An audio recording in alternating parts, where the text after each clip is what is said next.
The following is a special presentation of ABC Sports.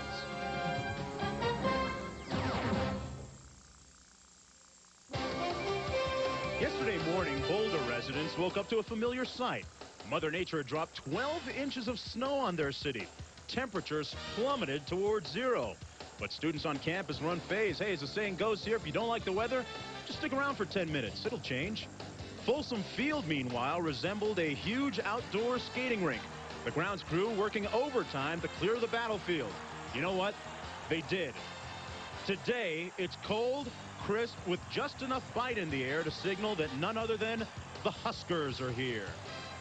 Live from Folsom Field in Boulder, Colorado, ABC Sports College Football, in association with the College Football Association, present a Big 8 matchup featuring the Nebraska Cornhuskers at 7-0 against the 4-2-1 Colorado Buffaloes.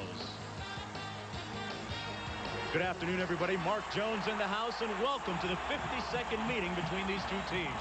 Hey, Pearl Jam's going to be doing a concert here in a couple of weeks, but this game is the biggest thing on campus in '93. You don't believe me? Take a look at the Big 8 standings. Nebraska and Colorado undefeated. Nebraska 3-0, Colorado 2-0-1. The winner of this game with a leg up on a berth in the Orange Bowl. Joining me this afternoon is Tim Brand. And Tim, both quarterbacks a key to both teams' success. Yeah, I really believe, Mark, the quarterbacks will be the focal point here today. As a matter of fact, Nebraska's Tommy Frazier, I think, is one of the best option quarterbacks in the country. He ranks right up there with Syracuse's Marvin Graves. He's run for 5 touchdowns. He's thrown for 7 more, and he's had only 2 interceptions. I'll tell you this, these quarterbacks don't make many mistakes. Colorado's Cordell Stewart, he's thrown the ball 199 times this year, and he has had only 2 picked off. I also think Cordell has a better cast of receivers, and that could be the difference in this game. There's no question CU is putting its entire season on the line here today. With a win, they can accomplish their goals. With a loss, it's over. Stewart didn't get a chance to start in this game last year, but he's looking forward to this one. The kickoff when we come back.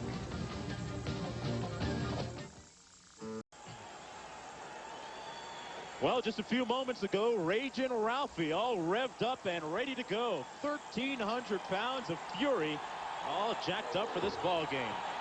And so is head coach Tom Osborne of Nebraska. You see his record against Colorado. He's been very successful. He's been the head coach there for 21 years. Meanwhile, on the other side of the field, Bill McCartney has been the head coach of Colorado for 12 years. He's looking to improve his record against the Cornhuskers. Yeah, he is the winningest coach ever at this school. 16-3-1.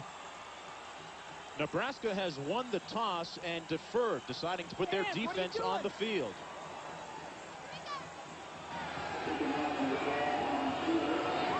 A Big 8 showdown. And this is Big 8 weather. Tom Sealer getting ready to kick. And back deep, James Kidd. It's short. Rashad Salam into the middle of the field and brought down at the 28-yard line.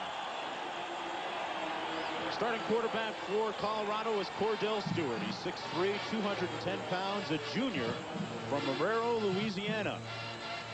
Talked about his lack of interceptions. He's been very efficient this year. And he is number 3 in Colorado history in yards passing. The backs and the receivers. Rashad Salam is going to be starting in place of Lamont Warren. First down and 10 from the 28-yard line for Colorado. Salam off tackle. He slips, falls, no fumble, and he's tackled after a gain of about 1 yard. The tackle made by number 3, Toby Wright. Let's take a look at the offense for Colorado. A great pair of wide receivers, Johnson and Westbrook. Tight end Christian Fourier, Sean Embry the other tight end, and Rashawn Salam the starting tailback. Up front, it'll be Birdie, Irwin, Stoltenberg, Chad Hammond, and number 72, Derek West. The offensive line may be the most improved part of this Colorado offense in 1993. Second down, it's Salam again. Tough going over the right side, and he's brought down after a gain of about 3 yards. Let's take a look at this black shirt defense for Nebraska. The tackle made by Ernie Beeler that time. Up front, Dante Jones, Kevin Ramakers, Keneally and Trev Alberts, the All-American. The linebackers, a good and fast crew. Ernie Beeler, Mike Anderson, and Ed Stewart. And in the secondary, they've had a couple of changes. Tyrone Williams moves up to the corner spot. John Reese will be the starting free safety. He's joined by Wright and Miles. Toby Wright's going to have to come out of the game. I don't know what it is unless he has some blood. They're going to make him come out and change. But Mike Minter, number 10, will come in and play that rover spot, the old strong safety. There's a look at Wright. He comes out of the game. Can't tell you, for so many years, Nebraska ran the old 5-2 basic defense, 30 years as a matter of fact, and they've changed now to a 4-3 scheme. So the strong safety is called a rover. Nebraska with the #1 rushing defense in the conference. Yeah, but you'll probably see him pass here. 3rd and 5. Stewart on the out pattern, way over the head of Charles Johnson, incomplete.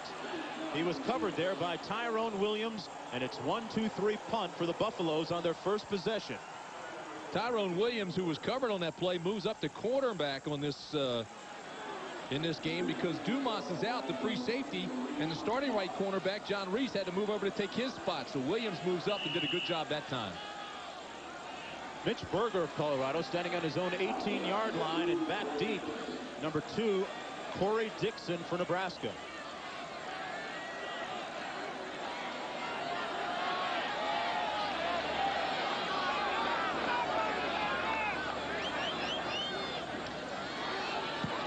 Berger gets off a nice high punt. This is Kareem Moss. And now Dixon Look in out. front of him. He's got an alley. Corey Dixon with lots of speed.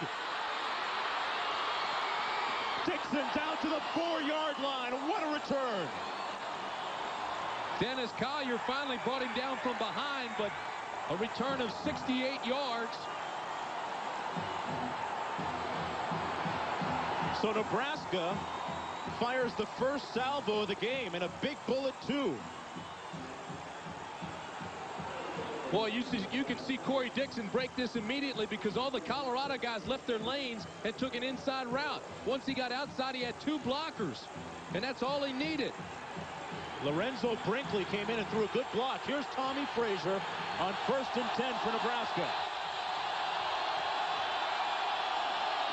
Calvin Jones up the middle.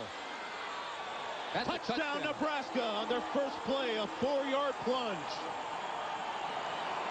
The Huskers waste no time in getting on the scoreboard.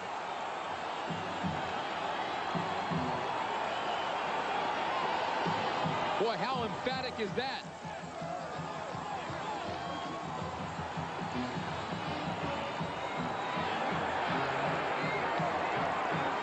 Boy, the big return by Dixon and the touchdown run. All of a sudden, our memories of last year's 52-7 debacle, the big win by Nebraska over Colorado. Byron Bennett with the extra point, and it's good. And there's a feeling of stunned silence here at Folsom Field. Hey, I want you to watch this block by the fullback, Corey Schlesinger, as Calvin Jones runs this ball in. Watch number 40. Lead up in the hole. Bang! Take on the linebacker. Schlesinger follows him up, gets a good block from Zateska. And I'm telling you what, Nebraska has been authoritative in 2 big plays. That big punt return by Corey Dixon really set things up, though. Yeah, but watch what happened on the punt return. Everybody runs over it. They come in and take the inside lane. If you stop right there, you can see that the whole wall is set up. He takes it inside. Bingo. Coming into this game, Mitch Berger had only allowed 6 return yards off punts. But this one went for 68. And that was the touchdown-saving tackle right there.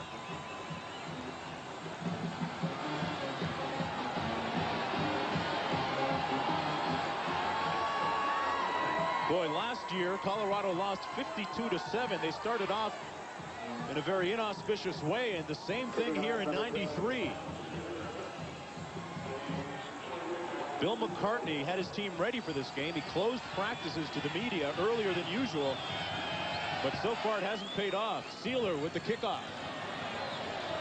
James Kidd on the 3, and he's got an alley. Kidd with a nice return out to the 31-yard line. And Tackle Colorado with its second possession. Eric Stokes making the tackle.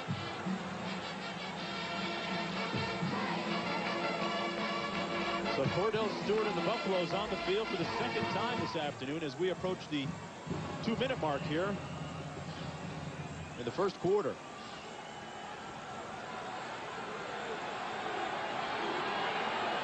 Welcome everyone to Folsom Field, where the score is 7-0 Nebraska over Colorado. I'm Mark Jones, along with Tim Brandt, and Cordell Stewart has just fired incomplete on Colorado's second possession of the game. We just had a big punt return by Corey Dixon, a 68-yard punt return to set up the opening touchdown. Nebraska has only run one play from scrimmage, and it counted for a 4-yard score by Calvin Jones. Keep in mind, last year both these clubs were ranked 8th in the country, tied for that ranking. The game was out in Lincoln, Nebraska, and Nebraska won 52-7. So now everybody's starting to think, well, here we go again. But if you're Colorado, you cannot panic. It's early. Stay with your game plan. Second down and 10. Stewart on the option. Fakes the pitch nicely and has a first down. An 11-yard pickup by Cordell Stewart, showing some of his option skills right there. Tackle on that play made by John Reese and Mike Anderson. And now the near-capacity crowd starting to get behind their team. Boy, Toby Wright, the safety, went for that fake and actually rolled all the way out of bounds. Like Cordell turned it up and moved the chains. Stewart was injured for that game last year against Nebraska. Said he was looking forward to this one. Play action going up top to Johnson. And Johnson was covered closely by John Reese. Now, for those of you that joined us late, here's a look at the big play of the game to date. Corey Dixon on a 68-yard punt return. Now watch what happens to Corey Dixon. He takes it out and just sees the lane right away. Gets a couple of key blocks. There's 5 Brinkley. Doesn't get a good block, but just enough for Dixon to take it inside. Moves all the way down inside the 5. The very next play, they load up. They get a power offense. They ride it in. Watch number 40 lead it up in there. Schlesinger gets a good block. Bang. Touchdown by Jones. And that's where we stand right now. 7-0 with 12:42 remaining in the first quarter. Stewart looking for CJ again, and it's over his head, incomplete, covered by Tyrone Williams, who has moved into the starting cornerback spot because Troy Dumas has an ankle injury at free safety. Mark, let me say this. Last year, Colorado established the most prolific passing attack in Big 8 history. Then they lost 52-7 to Nebraska. So Bill McCartney says we've got to get a running game going. They've tried to be more balanced, and I think the fans here in Boulder are really a little bit itchy because they want that passing attack back. Right now, Cordell off to a slow start. He's 0 for 4. Colorado with the number 2 rushing offense in the Big 8 Conference. Stewart again on 3rd and 10. Looking underneath, a flag down. Again, he was looking for Charles Johnson. I think that's going to be holding against Colorado. I'll tell you this, right now, Cordell and the entire offense are really out of sync. And it is holding against Colorado. A look at our officiating crew today. Terry Turlington wearing the white cap. Holding on the offense, declined, 4th down. So on their second series of the game, they get a first down and then now have to punt after 3 incompletions.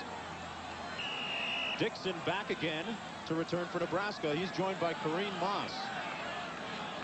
Berger punting again. He's standing on his own 28.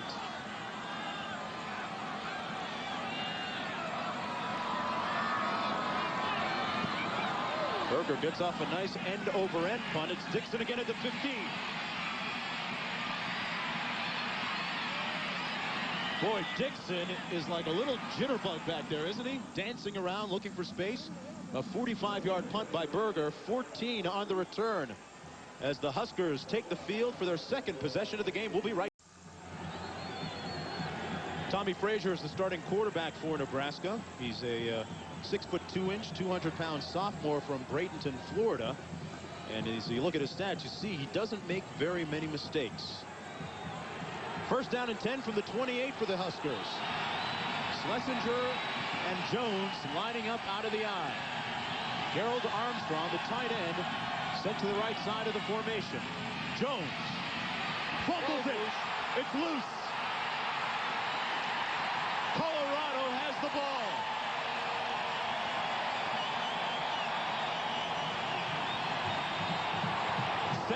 Chargers made the recovery for the Buffaloes.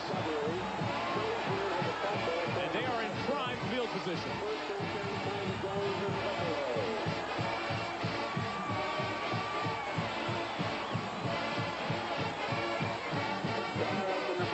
Last year it was turnovers that killed Colorado. Now they pull the guard. They try to get him out in front. Here comes Jones. Now watch the very end of this. The ball is hit by Davis, the strong safety, with his helmet. Just knocked it loose. Colorado's got great field position. 1st and 10. Salam spinning down to the 19-yard line for Colorado. Rashawn Salam, a 6'1", 210-pound sophomore. Was tackled by David Noonan on that play, but Salam missed last week's game because of an eye injury. Yeah, he gets the start today because Lamont Warren is out with a bad ankle. He hurt it last week in the big game, and Warren is the Big 8's leading rusher with 714 yards. So Warren sits out, Salam comes in. 2nd down and 7. Handed off again to Salam. He makes his way down to the 14-yard line, but Colorado with a short field to work with, Tim, because of a fumble by Calvin Jones. Yeah, you make the field this short. It's like running downhill. Watch the head of Davis, 21, come in, and it hits the ball, bam, right there, knocks it loose, and Colorado's all over it. First big play for Colorado in this ball game. So far, it's got to be all defense because the offense has been out of sync. Big play for Davis, too, after missing last week's game because of disciplinary reasons. Well, he had a sore throat, sat out early in the week, came to practice. Doctors gave him clearance. He said, I'm still not right. He went back. They said, hey, no practice, no play. Play action. Here's Stewart. Stewart has the 1st down inside the 10-yard line at the 9, tackled by Ed Stewart of Nebraska. But it'll be 1st and goal for the Buffaloes with 10:51 to play in the 1st quarter. He's fun to watch, isn't he? Cordell has produced over 4,000 yards of offense here at CU. Big 8 total offense leader. But watch what he does. I mean, it's like the running man. The guy's got quick feet. He's tap dancing on the light bulb. Watch this. Bam, bam, gone. Picks up the 1st down, move the chains. Stewart playing with a cast on his left hand, too. Hands it off to Salam, bouncing it outside, and he's run down at the 7-yard line. Man, you can really see the speed of that Nebraska defense. Baron Miles and Toby Wright chase down Salam. You mentioned Cordell Stewart playing with a cast on his left arm. I said, how do they let you play with a cast? You can't. He says, well, I'll wear a glove over top of it. Then I put the plays up around my wrist. Nobody even knows I have a cast on. Had it operated on in May, had a pin placed in it. Says it doesn't bother him. Let him play. Says if Cunningham can do it, I can too. 2nd down and goal. On the option. Stewart down to the 1-yard line. He put his hack down and plowed over Toby Wright, the strong safety. See, the Buffs get very confident down here, too. In goal-to-goal situations, Colorado's had it 13 times this year. They've scored 12 touchdowns. Pretty good percentage. 9:53 remaining in the 1st quarter. 3rd and goal. Watch the big guys now up front. Purdy, Irwin, Stoltenberg, Hammond, West. These guys will get a great push off that offensive line. Hill and Salam lining up out of the eye. Hill is the fullback. Westbrook in motion. Salam up and over. Touchdown. But there's a flag down on the far side of the field. That flag was almost thrown right at Westbrook. And that hurts Colorado. And I believe it is going to be Michael Westbrook, the wingback, number 81.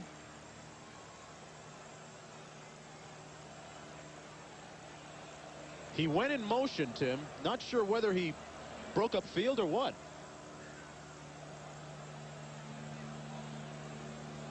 See if we can see any motion here. Illegal motion on the offense. All right, the motion is okay. That's all right. But look, the right end, Embry just jumped off a little bit early.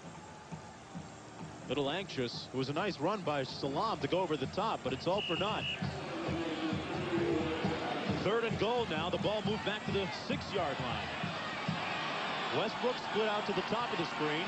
Johnson to the bottom, to the wide side. Salam the single back. Going to Westbrook. Incomplete. Good coverage that time by Baron Miles on the corner. You know, there's been a lot of talk here in Boulder about what's happened to Michael Westbrook. Last year he had 76 receptions. This year he only has 23. Reason was last year they threw so much everybody blitzed him. He was the hot receiver. They don't need that anymore because they have a running attack. See, he goes up here, almost had it. It was really a poorly thrown ball by Stewart, too high. And in comes Mitch Berger to attempt a field goal from 23 yards out. He's 10 of 14 on the season. They get it down, and it is good. So Berger puts Colorado on the scoreboard, and it's now 7-3 for Nebraska. Both teams thinking about oranges. We'll be right back. CFA College Football on ABC Sports, brought to you by Chevy Trucks, the most dependable, longest-lasting trucks on the road. Valvoline, people who know use Valvoline. Speed Stick deodorant and Speed Stick antiperspirant, the #1 for movers and shakers. And Compact Computer Corporation. Mark Jones and Tim Brandt here in Boulder, Colorado. It's 7-3. Nebraska leads the Buffaloes. Mitch Berger getting set for the kick. Corey Dixon and Damon Benning are standing on the goal line for Nebraska.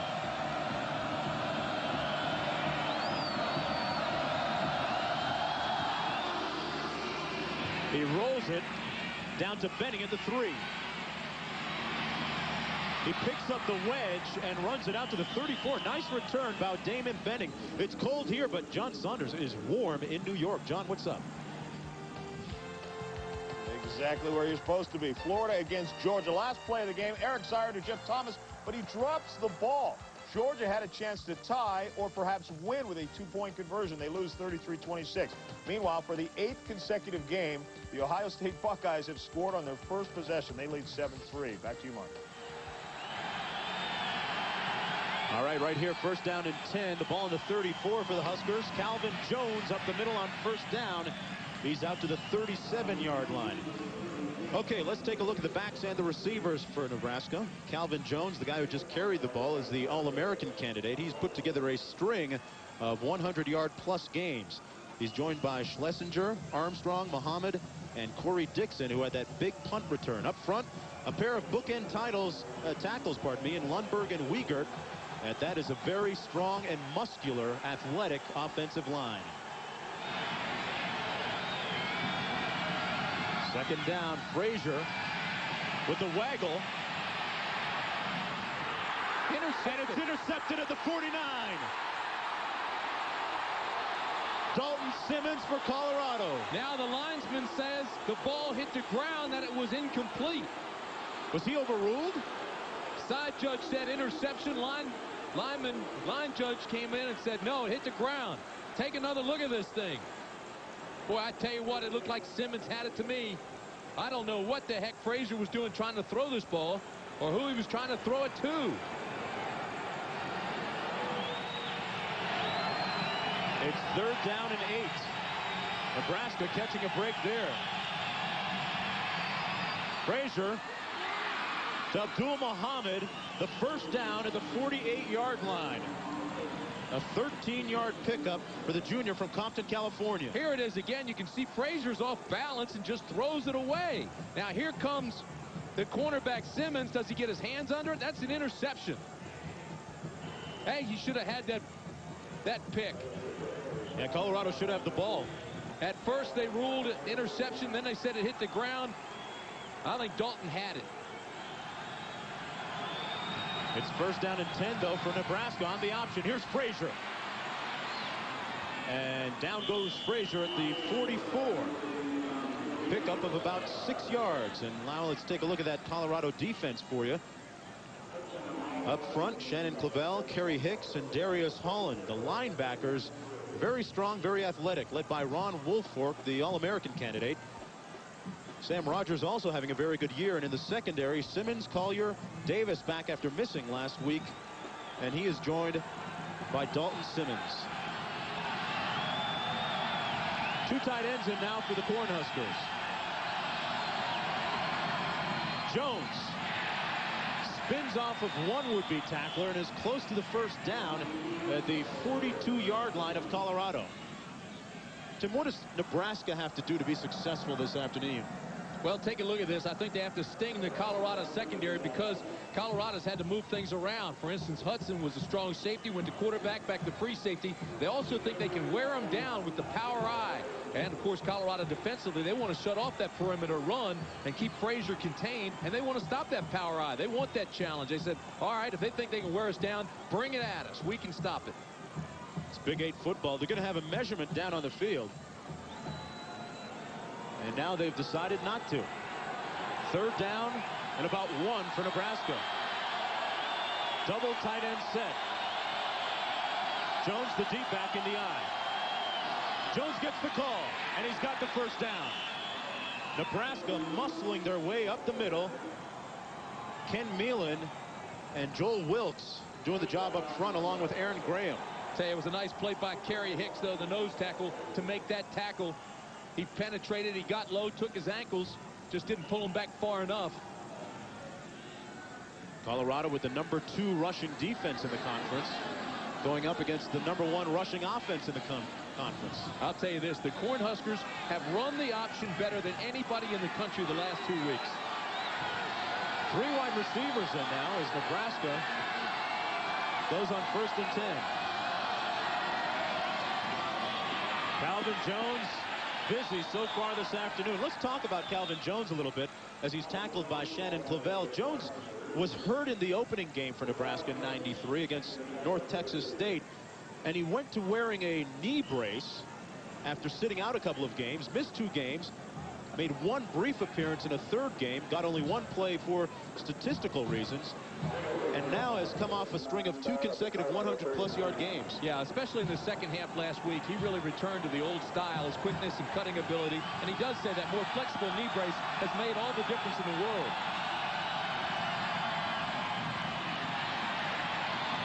And they hand it off the left side to the fullback, Schlesinger, and he's tackled by Kerry Hicks. That's 3 tackles in a row for Kerry Hicks. He's really being active in that middle. He starts in place of Jeff Bruner, and Hicks moves up, and he's bigger, he's quicker. They wanted that in the middle. They're getting it so far. Nebraska keeping the ball on the ground in the early going. 5:35 remaining in the 1st quarter. Nebraska leads 7-3.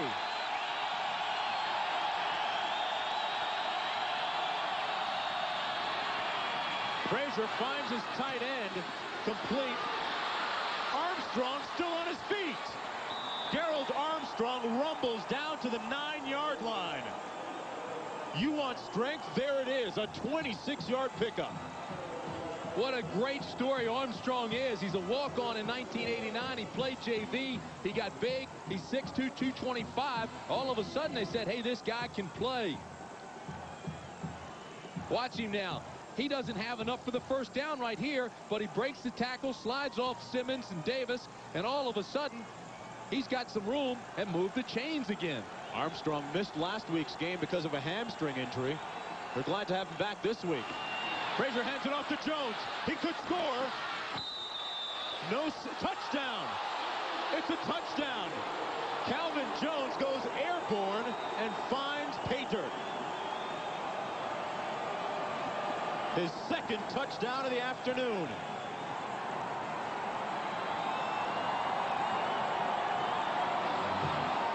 Hesitating call, get outside, get some blocks. They show everything going left, and all of a sudden they turn it back right. Now watch Jones. He just barely gets inside the pylon. The ball has to cross the plane, and the official says, yep, he did.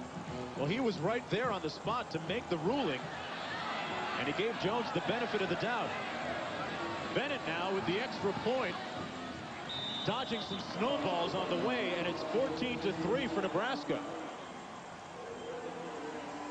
Watch the football, see if it breaks the plane. Referee said it did. Side judge is right there. His arms go up.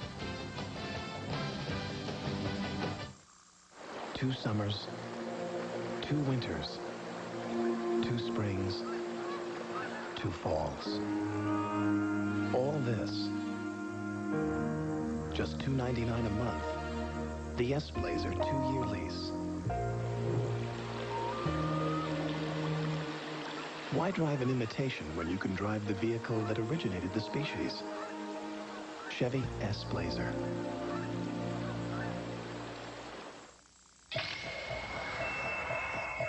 Lasers. And then along came Jones to cap that scoring drive of 10 plays, moving the ball 66 yards using 4:43 on the clock. And Nebraska is keeping this crowd at Folsom Field quiet with a 14-3 lead. He's gone over 100 yards in each game where he's been 100%, where he's been healthy. He did sit out those two, but he is the 92 Big 8 rushing champion. Sealer with the kickoff. This is Kidd, 4 yards deep, and he says, I don't think so. Cause for concern with Florida State, not the score. They're leading 34-0, but Charlie Ward, their star quarterback and Heisman Trophy candidate, has a rib injury near his sternum. They say he won't return in this ball game. They don't need him today, 34-0 over Wake Forest, and I don't think the Demon Deacons are going to pose any major threat to the Seminoles. But looking down the road is where you have to find out how serious the injury is to Ward, and will he be back next week, and specifically for November 13th against Notre Dame. In South Bend, Indiana. Right here, it's 1st and 10 for Colorado. They trail by 11 points. Salam spinning off a couple of tacklers out to the 29-yard line. Rashaan Salam. Tim, we talked about Nebraska and their keys. What about Colorado coming in? Well, I believe firmly that they have to avoid 3rd down and long. That's where Nebraska wants to get them in, because then they really come with it. And the key, I think, is to stay out of that situation. Nebraska's a good rush team, more aggressive than ever. I also think that they have to make the big plays. Colorado's not the kind of team that's going to have a long drive. They hit the big plays, the long passes, and I think that's what Nebraska has to stop. Bill McCartney with 3 Big 8 titles and 1 national championship title. 2nd and 1 for his Buffaloes. Salam with a huge hole. Salam run out of bounds and a late flag now. Oh, that's bad. You're going to call a clip, and it wasn't a clip. He had already stepped out of bounds. He also tried to avoid the block when he saw he was close. It was CJ that tried to throw the block, Charles Johnson. But you'll see it. I don't really think it was a clip. It's not much of a block anyway. It was a 36-yard pickup by Rashaan Salam that time. Found some room over the left side and used it.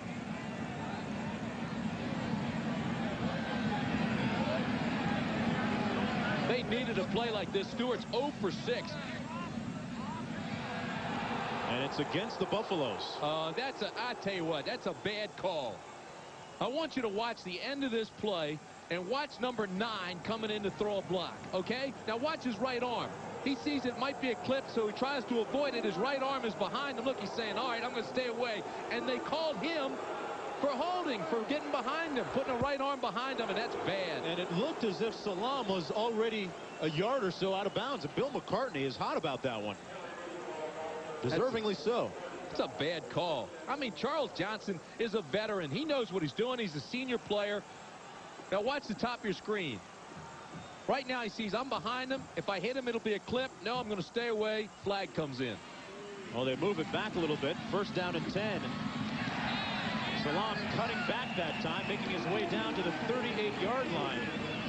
Salam getting the start in place of Lamont Warren. You don't really lose that much in the backfield. Both are very fast, very quick, and good slashing type runners. He now has 8 rushes for a total of 65 yards.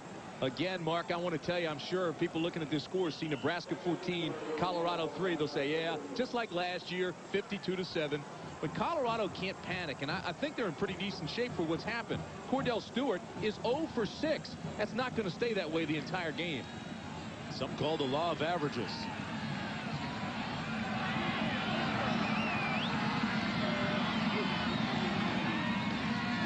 Cordell Stewart play action. Sacked back in midfield. Mike Anderson sacks Stewart. And this Nebraska defense has a lot of speed. You saw some of it right there. A loss of 12 on the play. It's the reason they went from a 5-2 basic defense to this 4-3 was to get more speed in there. And Anderson certainly is the guy they wanted to capitalize. Watch 34 right there. That's Alberts that gets the hand on him first. That breaks up the play. Now Cordell is just scrambling for his life. And here comes Anderson, who's got good speed for a linebacker, and takes him down from behind. Very nicely done by the Cornhuskers. Anderson goes only 230. There are only 2 guys over 240 pounds on that Nebraska defense. Colorado 1 of 4 on third down conversions. Here's Stewart. Is it intercepted? No, it's ruled incomplete. It hit the turf first. Stewart now 0 for 7. And that pass was horrendous. Didn't look like he wanted to really go to that receiver. Wasn't sure about himself. He's had indecision all but 2 plays today. That was one on the option where he faked it, and another time he turned it up and tried to score before they got the field goal.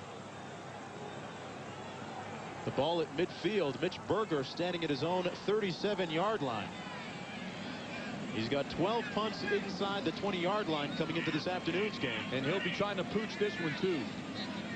Dixon standing on his own 10 for Nebraska.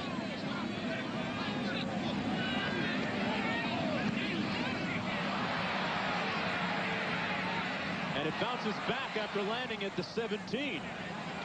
This one's down to the 23-yard line. And a smattering of boos from the Colorado crowd here. At the conclusion of today's game, we'll be selecting a Chevrolet Most Valuable Player of the game from each team. And for the 23rd year through the Chevrolet Scholarship Program, $1,000 will be donated to the General Scholarship Fund of each school.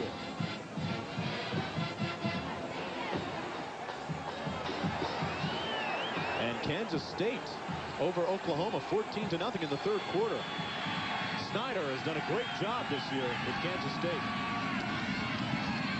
Jones stopped up at the line of scrimmage that time. One of the few times that Colorado has had success against him. Terry Hicks again, Tim. Yeah, we talked about the change that Colorado made this week defensively. They put Hicks in front of Bruner at nose tackle because he's bigger and quicker. And I'll tell you, he has been in almost every tackle that's come up in the middle. Watch right in the middle, 94. Takes on the center, gets rid of the block, bam, tucks the tail, skies the eyes, and hits Jones with everything he has. Nebraska now 10 carries, 27 yards. So Colorado stopping the run. Rob Zadiski, the starting left guard for Nebraska, limped off the field. And he is out of the game on 2nd and 9 for the Cornhuskers. Batted down at the line of scrimmage. Shannon Clavel got a big meat cleaver paw on that one.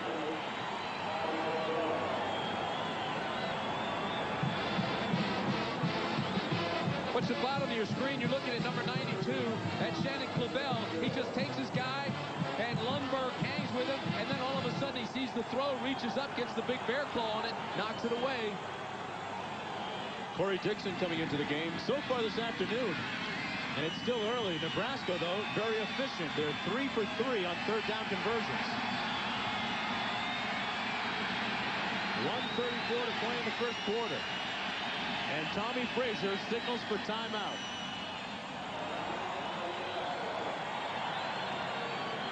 We're going to keep it right here. Tommy Frazier last year started as a freshman for Nebraska and has really started to pick up on the offense. Let's go back to New York now. John Saunders. John? Mark, as you know, last week Kansas State tied Colorado. Today up against Oklahoma, Chad May 23 yards to Kevin Lockett with a nice catch in the end zone.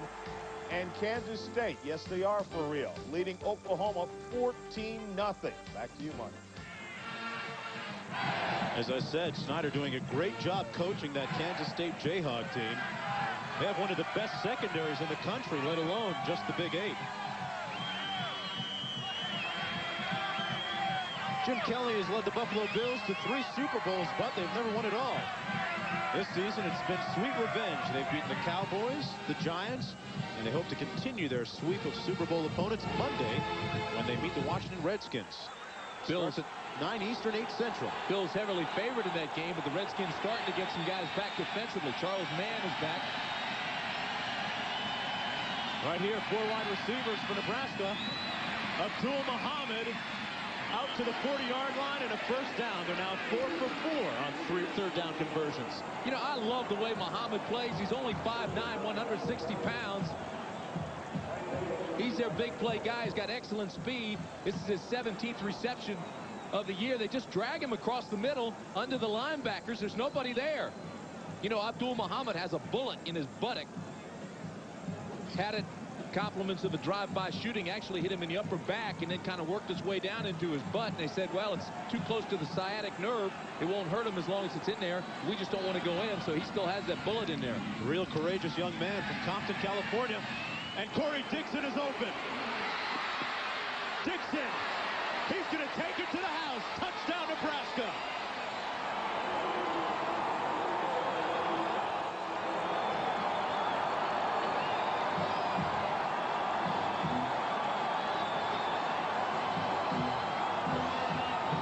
He had a 68-yard punt return and now a 60-yard touchdown reception.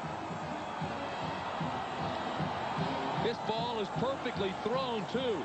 Watch this. He's working against Dalton Simmons. One-on-one coverage, man-to-man, sideline up. I'm even, I'm leaving. And there's no way that he's going to catch Dixon. Nice cut away from the safety. Simmons still tries to get him, but Dixon outruns him. And that ball was perfectly thrown by Frazier. The old Colorado bugaboo raises its head again. The secondary unable to cover the receivers for Nebraska. This game's getting out of hand quickly now. I'm becoming a Nebraska believer. And I'm telling you, there are some skeptics around the country because of their schedule strength or lack thereof. But Bill McCartney is believing how good they are right now. Byron Bennett is dodging some snowballs. He's going to try and kick the extra point here. It's good. And Nebraska taking a 21-3 lead with 1 minute to play here in the first quarter.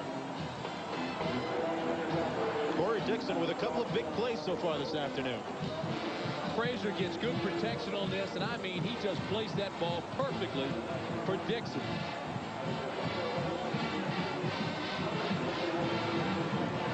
You know, it was Frazier who actually sold this play. Now, you saw the one-on-one, the down and up, but watch why Simmons, the cornerback, fights on the out.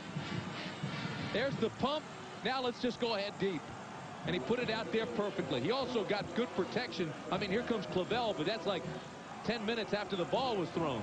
Those Nebraska receivers, Tim, not big. They all go about 5'8", 5'9".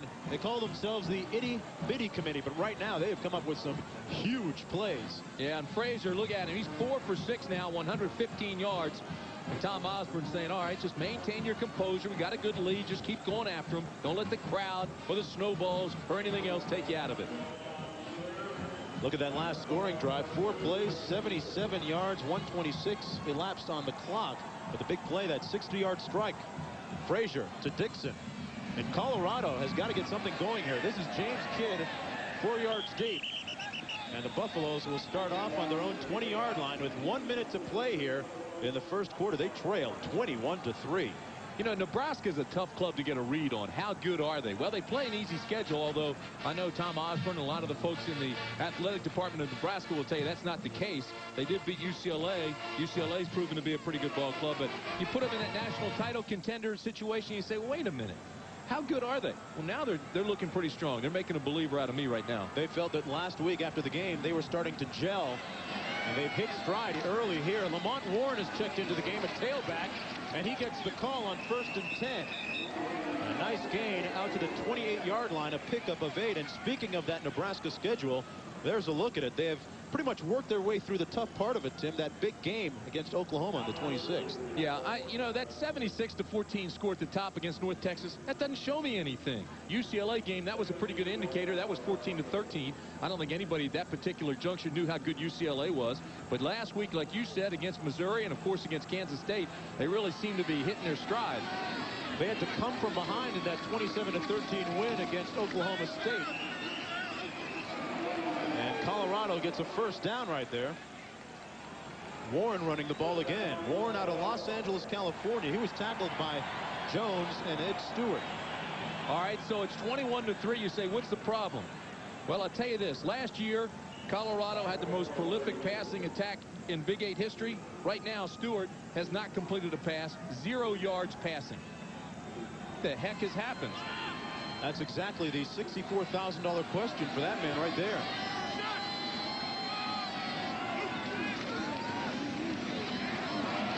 Warren gets the call again on that sore ankle, and he's tackled over the 35 at the 36-yard line by Trev Alberts, the All-American. It's 21-3. Surprise, surprise in Boulder. Colorado running back Lamont Warren is out. He's injured again. He had a sore ankle. He injured it on that last play. Here it is right here. Watch. He has an alley. Looks like it's going to be a big play for Colorado, but roll it. Here comes Trev Albert, and Trev Albert actually lands on the ankle. After Fourier misses his block, he rolled it up under him, had to help him off. Stewart being pursued, backside pressure, and it's batted down. Tremendous pursuit that time from Dante Jones, number 84. He had Stewart on the run like the fugitive. He's now 0 for 8. 0 yards. He's got to be wondering what the heck is happening, too. 3rd down and 6 now. Sean Embry coming in with a play. Just underway here in the 2nd quarter, 21-3. It's been all Nebraska so far. Johnson split to the bottom of your screen. It's Westbrook, but it's about 3 yards short. A bounce pass, incomplete at the 42. 0 for 9.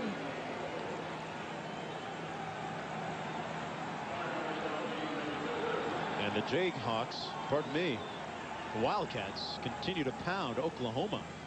Kansas State jumped up and tied Colorado last week 16-16, and although that tarnished their record, it didn't hurt them. They could still win this and go to the Orange Bowl and win the Big 8 title. Right now, Colorado in a whole lot of trouble. Corey Dixon and Karoon Moss back deep. Nebraska, great punt by Berger. This is Moss at the 17. Smacked at the 15. A 47-yard punt, -3 on the return. As we look at the numbers and the stats from the first quarter, Tim. Couple things that jump out at you. Look at this right here. 0 yards passing in the right-hand column for Colorado. Then you go to Nebraska's column. You come down to passing yards. You see 115. When's the last time you saw Nebraska with just 27 yards rushing and the passing yards all the way up to 115? They only average 160 a game. You have an injured player down in the field for Colorado. That's Matt Lepsis, the backup tight end. Nice to see him get up and walk off the field under his own power. Boy, Notre Dame really had some second half against Navy, didn't they? Navy had the lead at halftime. Lawrence Phillips now making his first appearance at tailback, and here he is. Stays on his feet. Tackled at the 16 by Ted Johnson. Phillips, a freshman, 6 feet, 200 pounds, out of West Covina, California. Another one of those Nebraska backs with a healthy 6.2-yard average per rush. Another one of those great stories, too. You know, he started running with a bad crowd growing up in California. He left his home, became a ward of the county. Then a principal took him under his arm, turned him around, and he's a terrific kid. 2nd down and 8. Full house backfield. You know, Tommy Frazier has a little bit of Jamel Holloway in him, the way he handles the ball in that option, doesn't he? Yeah, he does. You know, I mentioned at the top, I think he's certainly one of the best option quarterbacks in the country. Right up there with Syracuse's Marvin Graves. The reason is because he sees the field so well. He makes decisions. Watch him come down the line now. He has to read the outside linebacker. He reads everybody's going outside. So he says the pitch man's covered, turn it up, and he picks a couple of tough yards. You know, Tim, he's listed at 6'2", but we were both saying before the game, he looks a lot bigger than that. 3rd and 5. Incomplete for Abdul Muhammad at midfield. Good coverage that time by Simmons. I don't know if they're doing it on purpose, but they sure are going at Simmons a lot. And that defense gets a rise out of the Colorado faithful here at Folsom Field. Keep an eye at the top of your screen. Dalton Simmons, 7, the left cornerback. He's locked on one-on-one again. He's given up a couple of big plays, but this time turns and knocks it away. Byron Bennett standing on his own 6-yard line. C.J. Charles Johnson at his own 40. Good punt that time by Bennett. Johnson at the 30.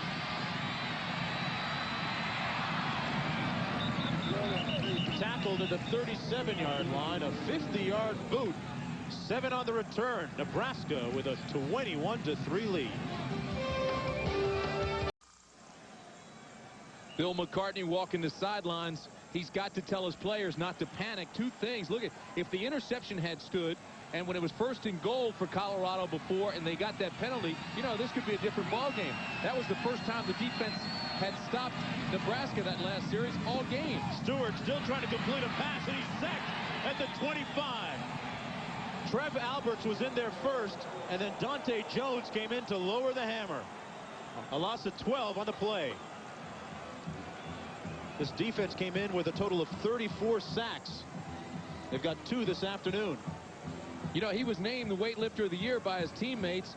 His dad is a Pentecostal minister. He's a very religious guy. But here comes Trev Albert, stops things, and Dante Jones, the son of the minister, comes in and cleans him up. But watch Trev Albert. He's the guy that's really making these plays. He puts a lot of pressure. 34, chases Stewart, and once he chases him into the pursuit, and that's where Dante Jones takes him down. It's 2nd down and 22. Stewart has Johnson. Complete.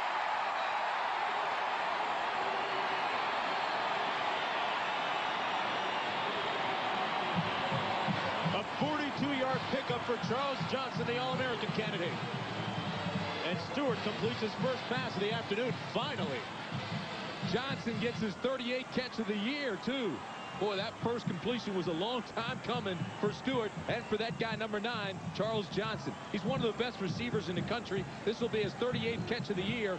Had to readjust a little bit to make it, but that's a big play for Colorado. Had Tyrone Williams beaten cleanly on the play. Handed off to Salam. Salam down to the 23. Tackled by Baron Miles. Salam now 9 rushes this afternoon, a total of 73 yards. It's been an interesting series between these two. Nebraska won 18 games in a row against CU. That was before 1986, but the last 7 games been dead even, 3-3-1. Nebraska came into Boulder very late.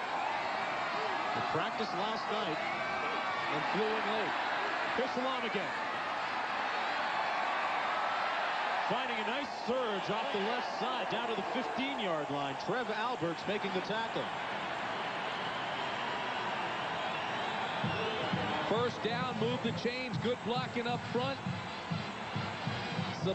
Salam, who played 8-man football in high school, was an All-American. He's got great ability to see and follow his blockers. He just jumps in their hip pocket, stays with the big guys as long as he can before breaking out into the hole. That offensive line really came off the ball, too. Stewart to pass. Throws it low and incomplete. At the 8-yard line, intended for Johnson again. Johnson acting like he had it. But this one does bounce. Watch this. This is a good bounce pass. Again, it's low. But you know, that's an All-American that can make it look like you got the catch, though. Charles Johnson, you know, he's already graduated. Graduated in 3 years with a degree in marketing. Tell you this, Colorado's had some success running the football today, too. 98 yards. Nebraska only allows 106 a game. 2nd and 10. Salam cutting back.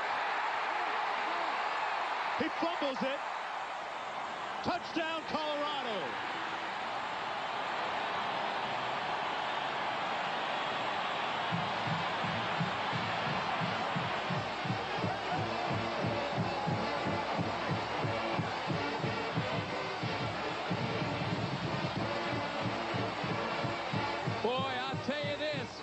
What turnaround is fair play. I didn't think Nebraska got in that first time they gave him a touchdown. I don't think Salam's in here. He loses the ball at the 1-yard line. Oh, no. Watch. He gets it stripped out just as he gets down to the 3. There it is. Now the ball's out before he crosses the line. And the official said, nope, he broke the plane. I don't think so. I wonder what plane he was looking at. That's interesting. Turnaround is fair play. Berger with the extra point. And the the Buffaloes are right back in this thing. It's 21-10, but let's take another look at this one. Here comes Toby Wright and slaps the ball. He's bobbling it right now. It's loose well before he crosses the goal line. If I'm Nebraska, I'm fired up because I just got a bad break. Colorado got the benefit of it. Back at Boulder, it's 21-10 on a very close call. Rashaan Salam running one in from a few yards out for Colorado. But did he cross the plane of the goal line before or after he fumbled? That's the essential question. Well, we had that same question when Calvin Jones scored earlier for Nebraska.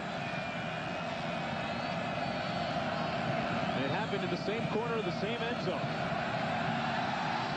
Berger with the kick. Benning's going to run it out. Bounces outside.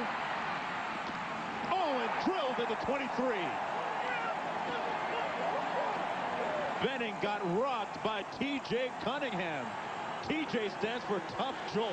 Hey, I want to watch the touchdown one more time. Here comes Rashaan Salam. Look at Wright reaches in. The ball's loose well before he ever gets to the goal line. You'll see the official come in, and he says, wait a minute. Yeah, here's the goal line. He was across it, broke the plane. Folks, that's a touchdown. I don't think so.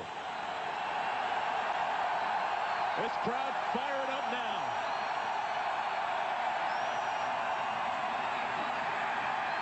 Up the middle to the fullback, Schlesinger. I'll tell you something else, too, Mark. At the end of that touchdown, there was a little extra in the end zone. Watch this. Here comes Baron Miles, 14, and he takes Salam and throws him right into the snow. Salam comes back and gives him a little. I don't want to be a snowman when I grow up. Oh, that's right. Boy, they've been warned a lot about this weekend, too, the behavior. They were very concerned about that. They want everybody to be good. Some of the fans last year in Lincoln with objectionable behavior.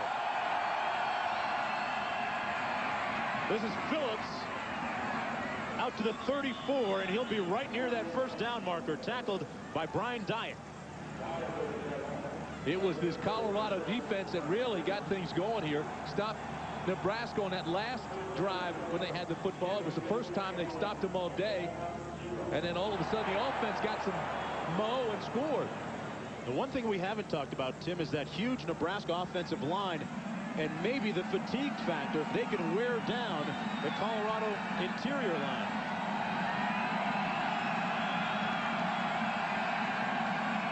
Play action by Frazier. Tries to find Dixon, and it's incomplete. And Dixon scores a goal in the net. Dennis Collier on the coverage. No points for that. I can't remember the last time I saw this. He slides right into the net after he makes his catch. That's not funny. Could get hurt, but watch Dixon. Dixon actually has pretty good position here. I thought he was going to make the catch, but here he goes. Now watch. Boom, right into the kicker's net. He scores! It's a power play goal. It's 2nd and 10 as well for Nebraska.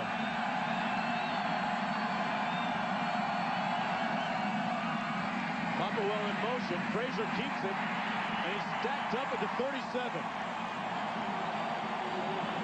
You can really feel this Colorado defense getting fired up and stoked up. Hicks again on the stop. Tim, we alluded to the behavior of some of the fans last year in Nebraska. Colorado's coach Bill McCartney made a pledge and a plea to the Colorado fans that they don't want to see any kind of poor behavior on their part. No slurs, no poor comments directed towards the Nebraska players. 3rd down and 6.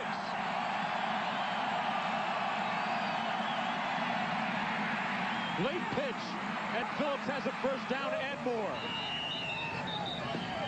You see some of that wishbone wizardry by Tommy Frazier on that late pitch to Lawrence Phillips. Waited until the last moment before he pitched it off. Boy, I'll tell you why this play works. Watch the defense. Watch the right hand of your screen. Now, Colorado shifts left. See him? All right, now, all of a sudden, Frazier sees that, so he goes to that side, and there's nobody there to take the pitch man. Everybody's inside because they had shifted that way. Once he got into the secondary, he got the first down. Eye jumper. A lot of athletic ability on the field. 1st and 10, 8:48 remaining in the first half. A screen pass. And Frazier did the right thing that time, Tim, in throwing it away. Dyatt was right there. I'll tell you this, Colorado had 12 men on the field, and I don't see a flag. One guy was trying to get out of the ball game. It was Hicks. Now there is a flag over in the 30. Way on the other side of the field. You take big old Hicks, he's 6'6", 260. He was lumbering to the sidelines and never did get off on time. So Colorado essentially had 12 guys on the field. Tough to hide when you're 6'6" and 270.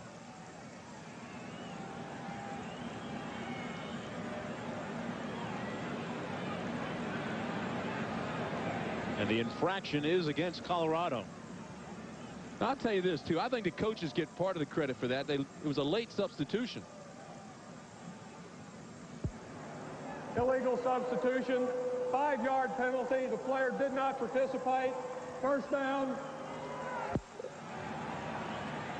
It's time once again for our Coors Light Fan Picks College Football Poll. Just call 1-800-932-3000 to vote. Once again, Florida State is on top. I want to mention again that Charlie Ward was shaken up in their game this afternoon. John Saunders will have an update for you on that at halftime. Schlesinger, Phillips, and Cluster Johnson in the backfield. And now some motion. The counter. Phillips. Tackled at the 39-yard line by Dwayne Davis. Well, you know, when Nebraska loads up and brings the guard and tackle on the counter tray, it's scary. I mean, those guys are huge, and they come out and lead that thing around. If you're the guy that has to close it down and stop them, you're in a world of trouble. Look at this. Here comes big old 76 and 72. I mean, Weigert, 72, is 300 pounds. Wilkes is 280. Good grief. Baby's got back up front. Lots of red beans and rice. Phillips again.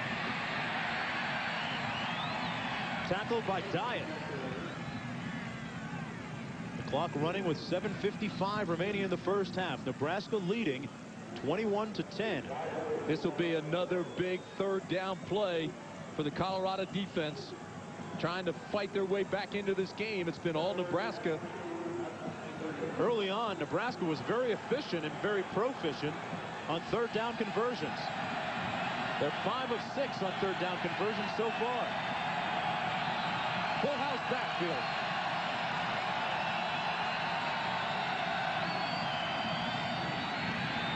Frazier on the option, and they'll be short of the first down, or close to it. Oh, they got it. Oh, absolutely. Yep. With lots to spare. I think that's what made Frazier so talented on that side. He knew exactly where he had to get. The 35-yard line is what his target was. He knew he had to get to the 36 for the first. Watch this. He knows he's got to get to the 36, takes it outside, not only gets to the 36, but goes after the 35 for his target, steps inside, bang, first down. We got to look at Tommy Frazier earlier in the year against UCLA. He was limping. He was noticeably a lot slower, less explosive, but not now. He is going at a 100%. Frazier on the play action. Almost intercepted. Matt Russell had it, lost it, had it, and lost it. It's amazing to me. I can't tell you what Tommy Frazier's looking at. He definitely sees big old number 16 Russell right there and throws it to him. If Russell could catch, he'd be gone. Now, I tell you, Matt will be the first guy to really get angry at himself. Look, he says, what the heck am I doing? I know I can catch.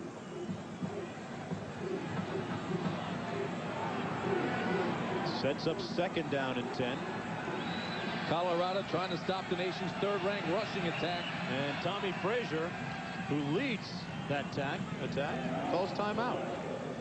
Nebraska leads by 11 on a sunny, crisp, cool day in Boulder, Colorado.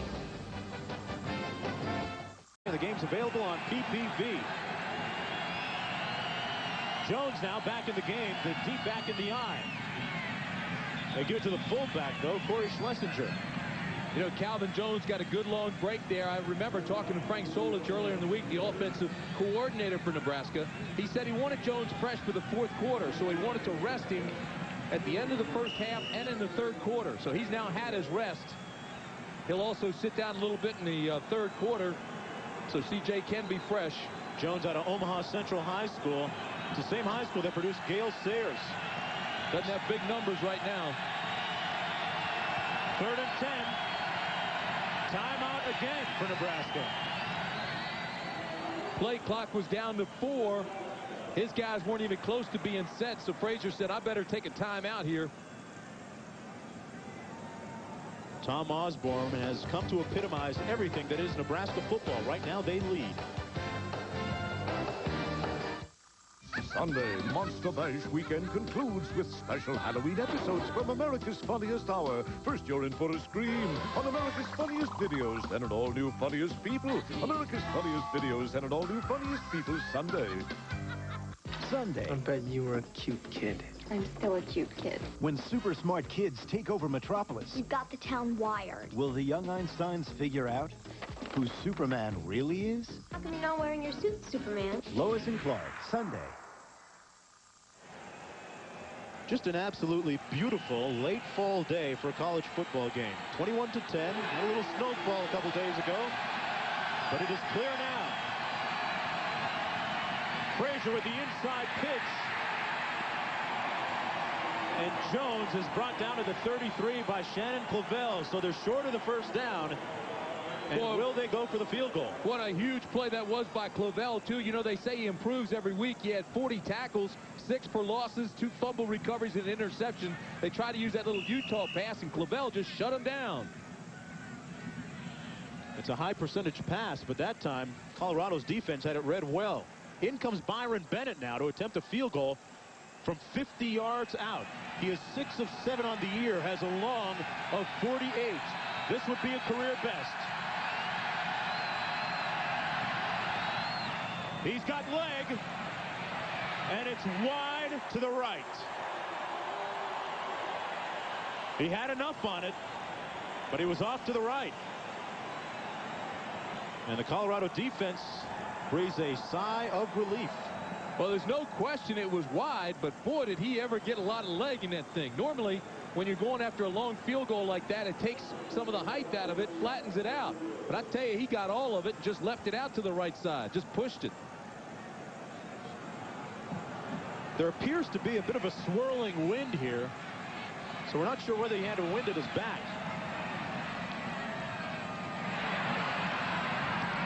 Salam on 1st and 10. Weaving his way for about 4 yards, and he's tackled by Ernie Beeler. Beeler 5'11", 205, a senior.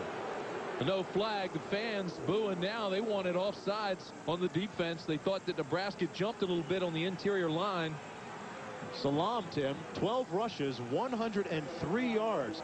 His career best is 109 against Stanford earlier this year. You remember his dad? His dad played in the National Football League, also played in the CFL. Harold Washington, before he changed his name to Sultan Salam. You are the doctor of knowledge, aren't you? Stewart, incomplete, and there's one that Rashawn should have caught. Cordell Stewart, boy, this is not a typo from our stat man, Roger Riley. He is 1 of 12. Yeah. You know, you mentioned earlier that Salam had missed some time because he had an eye problem. His eye's okay now. He took a shot which knocked everything loose, and he was seeing double everywhere he looked. Double vision. Might have had a little bit on that pass. Yeah, it's tough to catch a football when you're not sure which one to catch. 5 minutes left in the first half on the option. Salam. Cutting back more and more, and he's brought down to the 43, a first down for the Buffaloes. And that run right there has this house on its feet. Everybody's up. Salam now is a total of 121 yards, and we have a player down who now gets up on the turf. And it's Salam. Tell you why, got all tangled up in that pile at the end of the play. Just running with a great deal of confidence, a lot of authority. He averages 5 yards every time he touches it. But watch some of the cuts he makes. He has the outside but says, wait a minute, here I come. I'm going to go against the grain and try to get them running past me. He does, but watch how he gets caught up here now. Refuses to go down. This is what got the fans excited, but it also got Salam hurt. Stewart checking off at the line of scrimmage. Salam again. Trying to square those shoulders. And a late tackle and no flag. Boy, I tell you what, I would have thrown a flag on that. Coach is really upset. Players upset.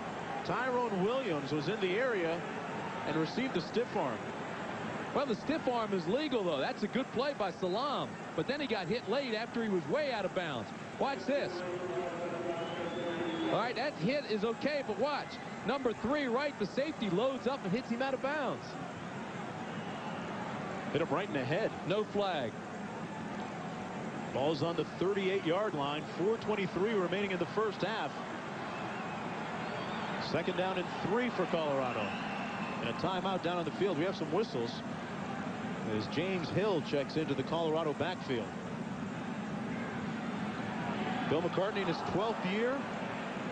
He's coached 136 games. Talking to Toby Wright, the Rover. Strong safety. They're going to make him leave the game for a few minutes. I don't know why.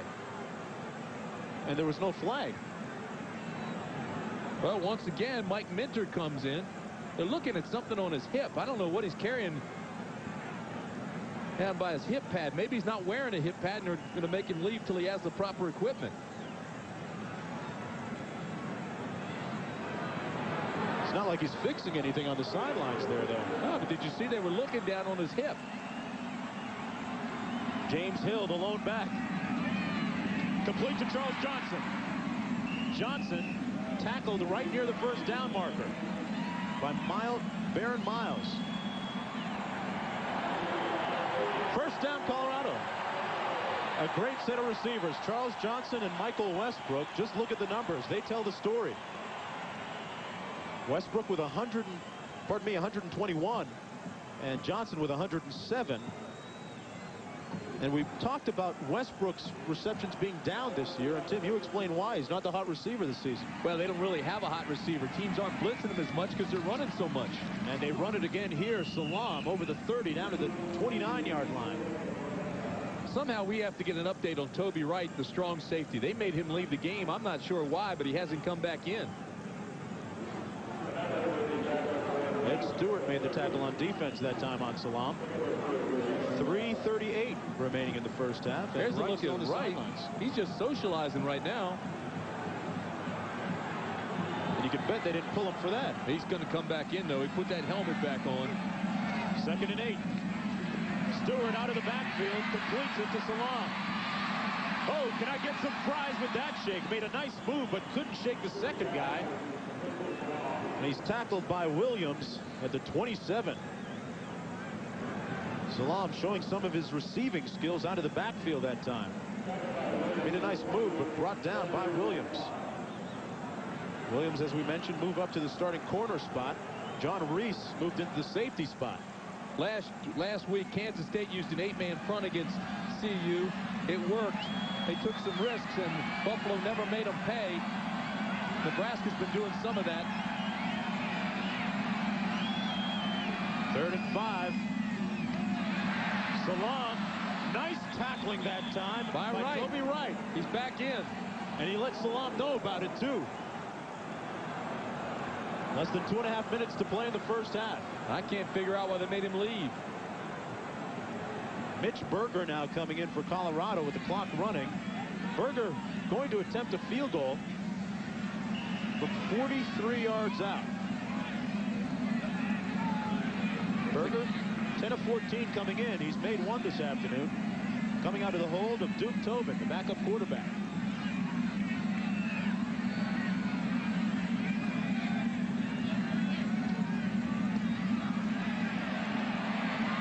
And it's wide to the left. Berger missing that one from 43. He was 2 of 5 from that distance. Make that 2 of 6 now.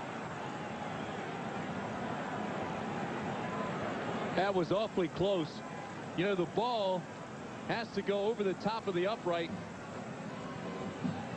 That's awfully close. I wouldn't want to have to make that call. Well, remember now, back judge is sitting right under the upright. He's looking straight up. Right away, he makes the call and says it's wide. 1:53 remaining in the first half. 1st and 10 for Tommy Frazier, Nebraska. The option.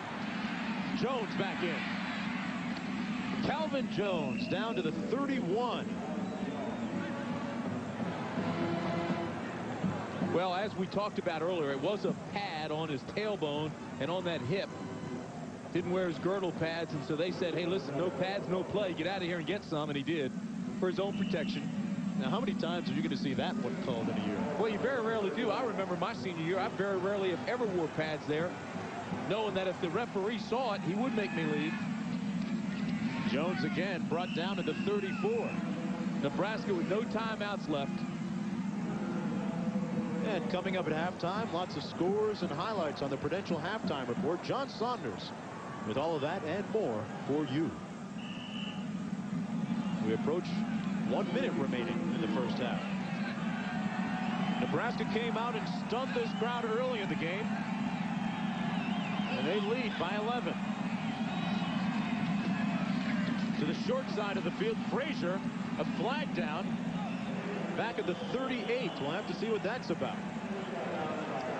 I think it's going to be holding against Nebraska.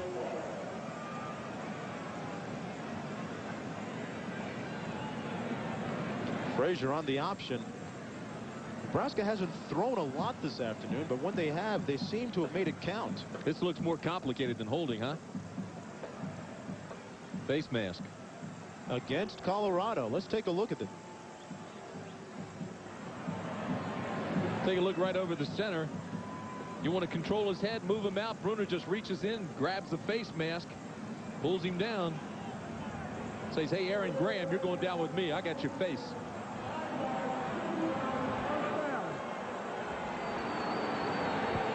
And it's a first down, Nebraska. They can still get in field goal range. There's a lot of time left, 45 seconds.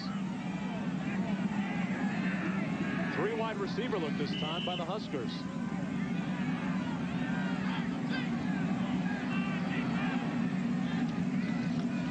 Frazier looking for Dixon, and Dixon had the quarterback beat. He had Collier beat, but he was overthrown. Boy, is he fast.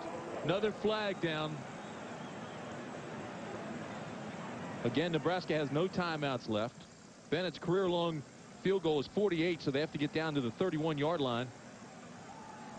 And this won't help. This is against Nebraska.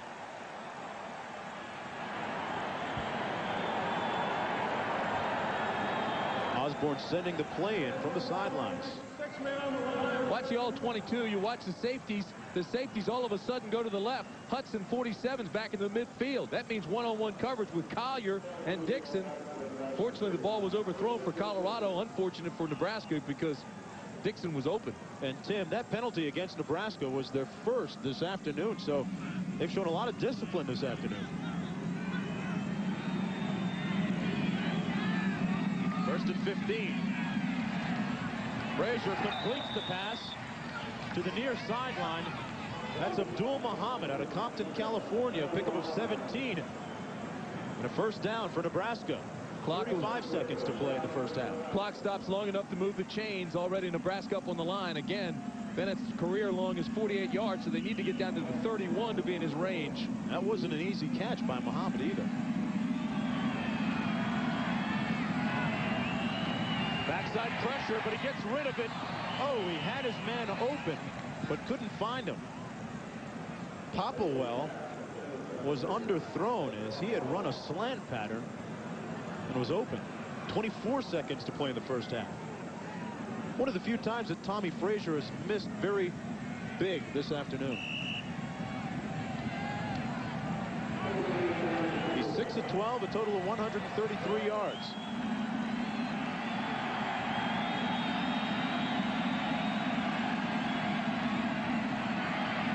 Frazier over the middle, tried to find Muhammad, and it's incomplete. Wasn't even close that time. And the clock stops with 21 seconds to play. Still trying to get into field goal range, but they had to get the first down. Again, Tommy Frazier walking up and down the line, calling the play. Aren't going to go to a huddle. The biggest improvement that he's made has been his passing this season. Really has a firm grasp on the offense. He's also the team's second leading rusher. 3rd and 10. They have to get the first down. He's going to try and do it himself. And he can't. Tackled at the 43-yard line by Shannon Clavel. The big guy really moving well that time. 5 seconds left. They aren't going to get this out. That'll end the half. So that was the last play of the first half. Nebraska, buoyed by Corey Dixon's punt return, got off to a good start, and they lead 21-10 here in Boulder. It's halftime.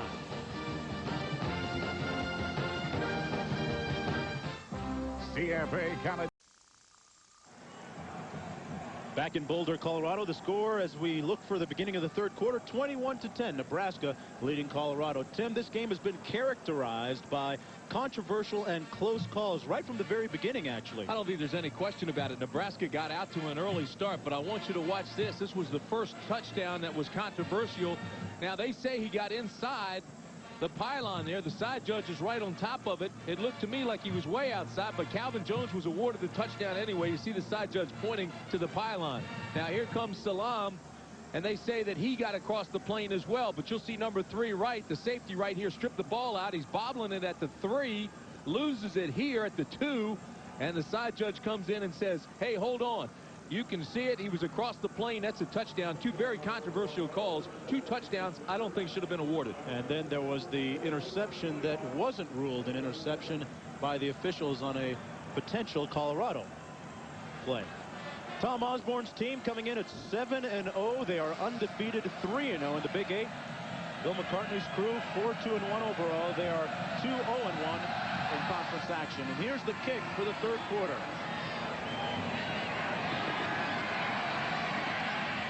Corey Dixon tackled at the 22-yard line. A look at the first half statistics. Things pretty much even all the way down the ledger, Tim, especially time of possession. That 1 turnover for Nebraska. Well, they are. I want you to see 146 yards rushing for Colorado. Most of those belong to Salam. That's unheard of. They only give up 160 a game. Salam has 130 of those. And then, of course, the success of Nebraska to be able to pass. 2 biggest numbers there in the statistics. They give it to the fullback, Schlesinger, on first down and 10. He has about 5 yards, pounding behind his center, Aaron Graham. He's tackled by Sam Rogers that time. Rogers is a guy who has benefited this year because people have run away from Ron Woolfolk. Rogers coming into the game with 5.5 sacks. I'll tell you this. Nebraska's offense in the first half was really impressive. 539 yards offense last week, really in sync. They came in here and they put 21 first half points on the board. And they come out in a double tight end set. Dixon in motion. Frazier on the option. Look at those feet. And Tommy Frazier has 1 man to beat. And he's run down by Rogers. And that may have been a touchdown-saving tackle. Frazier is hurt. He's up. But I'll tell you, he's in a lot of pain, and it's his right shoulder.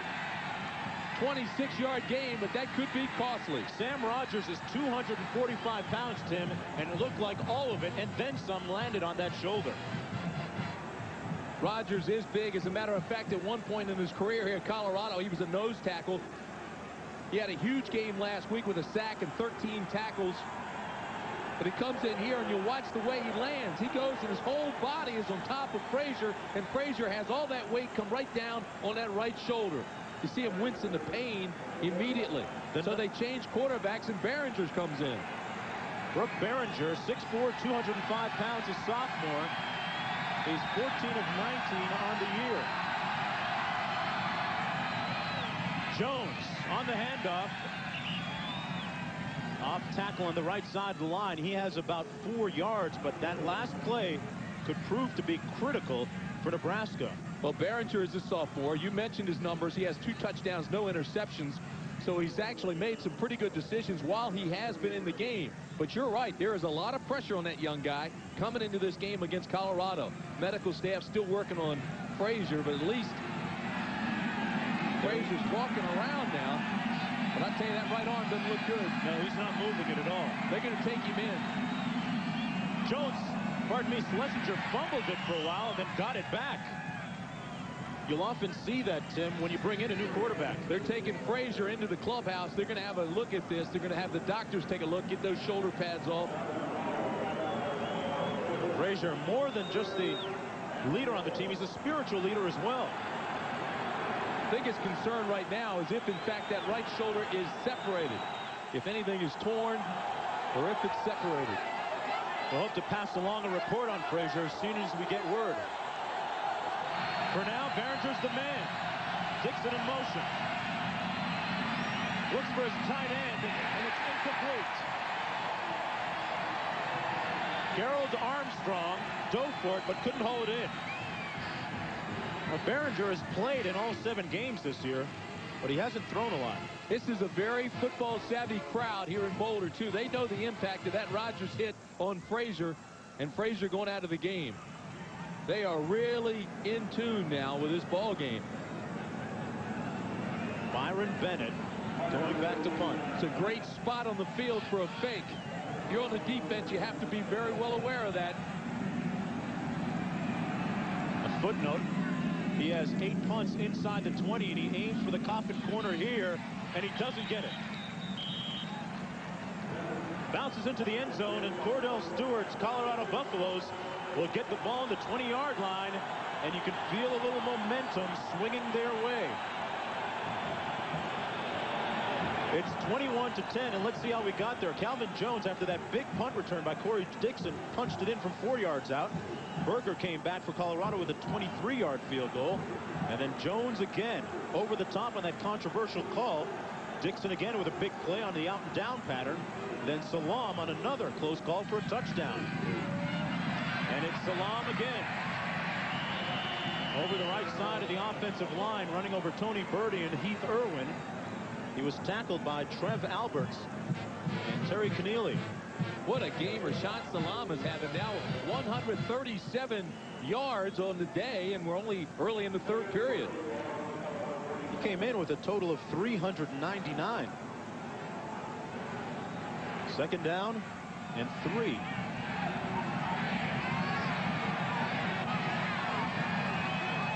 Westbrook and Johnson split to the same side of the field. But it's Salam in the single back set. And he'll be about a yard short of the 1st down. Tackled by Toby Wright.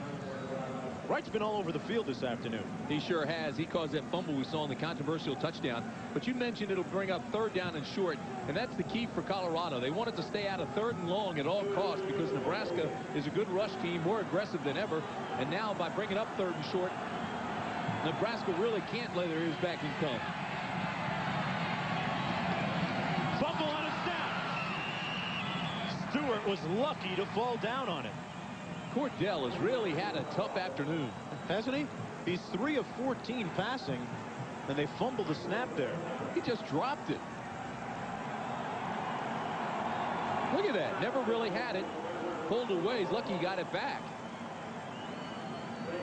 Berger into punt. Dixon back deep, along with Moss.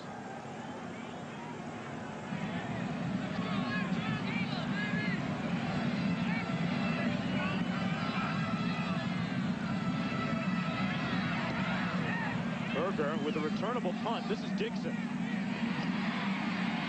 Looking to get outside. Corey Dixon, the prime minister of that itty-bitty committee, returning at 13 yards. And Nebraska with the ball in good field position when we come back.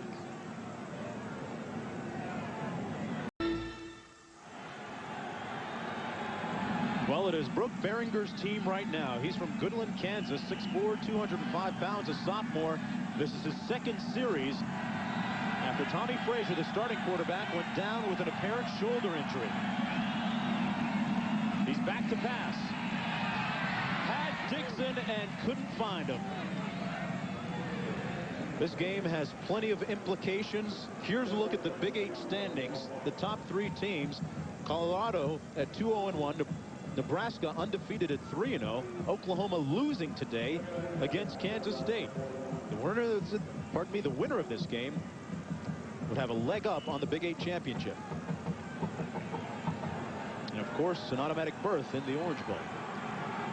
2nd down and 10. 3 receivers. Phillips in the backfield. Berenger on the option. That's Phillips. One out of bounds at the line of scrimmage. Back to New York now with John Saunders. John? Mark, in the WAC, things are getting interesting at the top here. Under a minute left, Joey Hughes to Mike Jones for the touchdown. Wyoming knocks off Fresno State to remain undefeated in the conference. San Diego State looking to do the same, but they trail Utah by 4 with about a minute and a half left. Mark. All right, back here in Boulder, Colorado, Nebraska leads the Buffaloes 21-10, but a turn of events lately. Tommy Frazier, the starting quarterback, injured. Defensively, you have to know right now, he's not going to keep the ball on the option like Frazier would. So look for the pitch when he runs that. He does have a live arm. In the flat, incomplete. He tried to hit Phillips and was about 3 yards short. He's 0 for 3 now. Tough spot to come in. Frazier goes out. Berenger comes in. He did play in 5 games last year. Utah, Middle Tennessee State, Oklahoma State. He played in the Colorado game, of course, when that one was out of hand, 52-7 the final, and he got some playing time against Kansas. But for the most part, it was cleanup duty. It's going to be interesting to see when and if Tom Osborne changes his strategy because of his new quarterback. Charles Johnson standing on his own 10 for the punt. Bennett aiming inside the 20. And it's marked at the 19. A 32-yard punt. Osborne's team still with the lead. It's everywhere you want to be. Well, the Husker fans and mascot doing a little dance, and why not? They lead 21-10 in this huge game that has bowl implications. Cordell Stewart checking off at the line of scrimmage on 1st and 10. He hands it off to Rashawn Salam. They string it out nicely, Nebraska does, and make the tackle at the 18, but there's a flag down at the 20. Trev Alberts, the All-American, in on the tackle that time for Nebraska. Colorado players shaking their heads. This will probably be marched off against them for holding. It is. Right now, CU not taking advantage of the opportunity they have with Frazier out. Defense has had 2 big stops now. With Frazier out of the game, the offense has been unable to move it. Holding on the offense, 10 yards from the end of the run. Still amazing to me with all the success that CU has had running the football. You know, they still don't have many points on the board. Get him to throw. I know Stewart's struggling today, but still. You know, it's 3 for 14, but let him get out there and throw. He's your guy. He's the focal point. He's the money player. This has got to be his most miserable game of the 1993 season. Tommy Frazier now coming out of the locker room. That right arm looks like it's brand new. He's got a nice looking gait there. And he has his helmet on too. Here's his counterpart going up top for Charles Johnson. And it's picked off. Baron Miles with the pick of Cordell Stewart's pass. And the Nebraska defense comes up with a big play.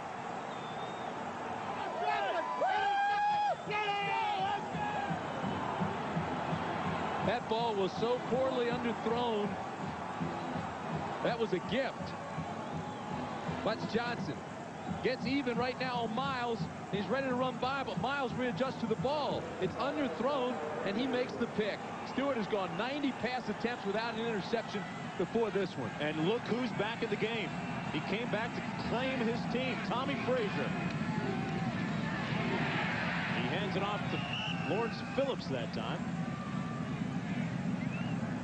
So the report on Tommy Frazier is that he has a strained shoulder. I tell you, you have to give these doctors a lot of credit. When he left the field, he could hardly move that arm. Now it's like it's brand new.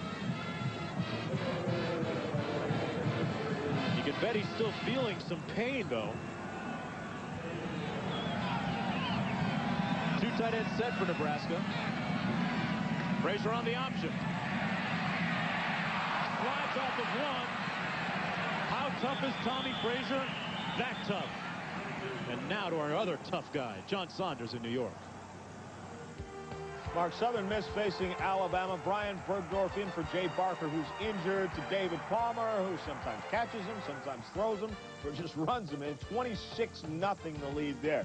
San Diego State needs the win. They now lead Utah 41-38 to remain tied atop the WAC. Mark. All right, John, the story back here.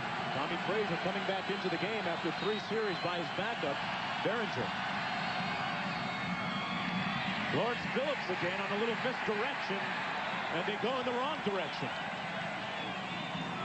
Colorado defense reading that one well that time. The charge led by Sam Rogers and Shannon Clavell. Tim, the last few times that Nebraska has had the ball, they have gotten the ball in good field position, but have been unable to move it. Right now, the Colorado defense is playing very well. It's swarming to the ball, running to the ball. Of course, with Behringer in there, they knew he wouldn't run on the option. If he did anything, he'd pitch it. That helped him a little bit. But now with Frazier back and looking like he's feeling pretty good, now you've got to be very concerned about his run again. You also know that when you go to tackle him, you have to wrap him up.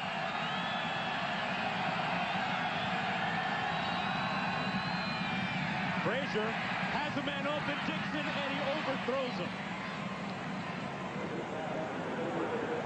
There's a pass that Frazier wishes he could have back. Well, I tell you, it's a nice play, too. It's well designed. It's the option throwback. Look, he's coming down to the right side with the option. All of a sudden, here is Dixon. He's the backside receiver, just runs a post, and he's wide open.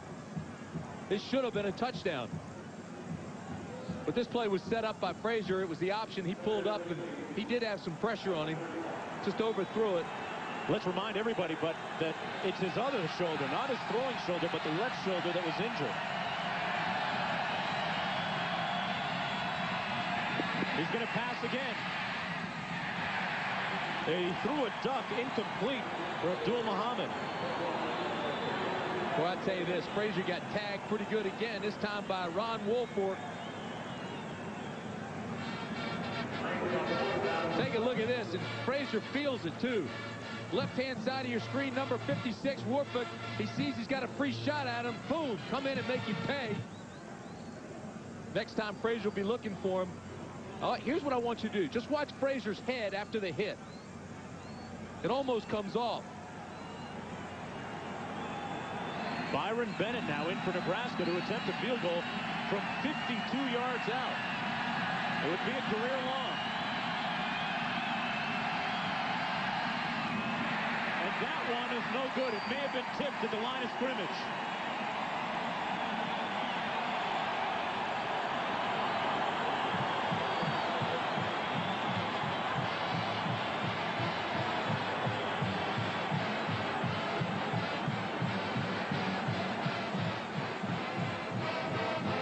Another look at this, Tim. Watch the middle of your screen, a free safety, number 47. He'll get some elevation. He's an All-American candidate, goes up and blocks this field goal attempt. What a great effort.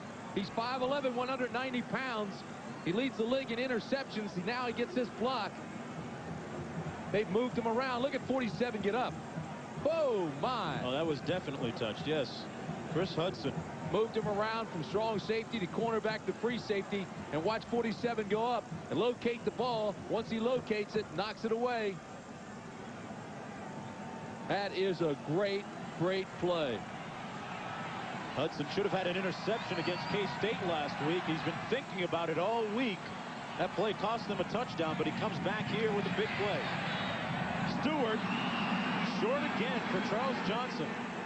I can't figure out what's going on with Cordell Stewart. And they're booing him. Johnson was wide open. There was no pressure on Stewart, and he bounced it to him. He's now just 3 of 16 with an interception. Very uncharacteristic of Cordell Stewart. James Hill bringing in the play from the sidelines. And Tim, once again, we bring up the big question. Michael Westbrook, where is he? They haven't gone to him that many times this afternoon. He has absolutely no catches. He lines up in the slot. They have 2 wide receivers down to the bottom of your screen. James Hill, the lone back. And he tries to find Hill, but it's incomplete. Just listen to the crowd. And we'll go to New York now with John Saunders. John, they're not booing you. Mark, the Ohio State Buckeyes against the Nittany Lions of Penn State. Butler Vinote here from 4 yards out for the touchdown as Ohio State stretches their lead over the Nittany Lions to 24-6. Mark, let's go back to you. A lot of pleased people in Columbus. John Cooper's gone through everything with them. Right here, 7:40 remaining in the third quarter. Stewart, incomplete again. You know what's amazing? He's totally lost his confidence. So McCartney tries to set him up with a high percentage play where it hit Hill out of the backfield where he only has to throw it about 10 yards, and he even overthrows that. Tim, it almost seems, and you tell me, you're the analyst, is he aiming the ball? What is it? He has no confidence now. McCartney's right now saying, hey, what's the deal? His confidence is rocked. Bill was trying to help him there. He put in a very easy play for him just to hit the back, and he couldn't even do that. Now 3 of 18, still stuck at 51 yards total passing. Dixon and Moss back deep for the punt, and Berger airmails this one.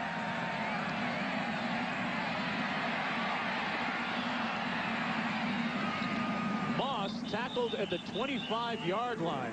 A 50-yard punt. Wow, anything in the air that long should have a stewardess on it. We'll be back. Followed by Peter Falkus Colombo. It's all tomorrow night on ABC right here. 21-10 still. Tommy Frazier back in the game after being shaken up. And he's shaken up at the 23 and down. This Colorado defense is doing everything asked of it right now. But Nebraska with a tremendously balanced attack today. Nebraska's run the ball. Look at this, 132 yards. They've passed for 133. You can't get any better than that. I'll second that. 6:59 remaining in the third quarter. But other than a few big plays in that first half, the Nebraska offense hasn't managed to move the ball with any consistency here in the second half.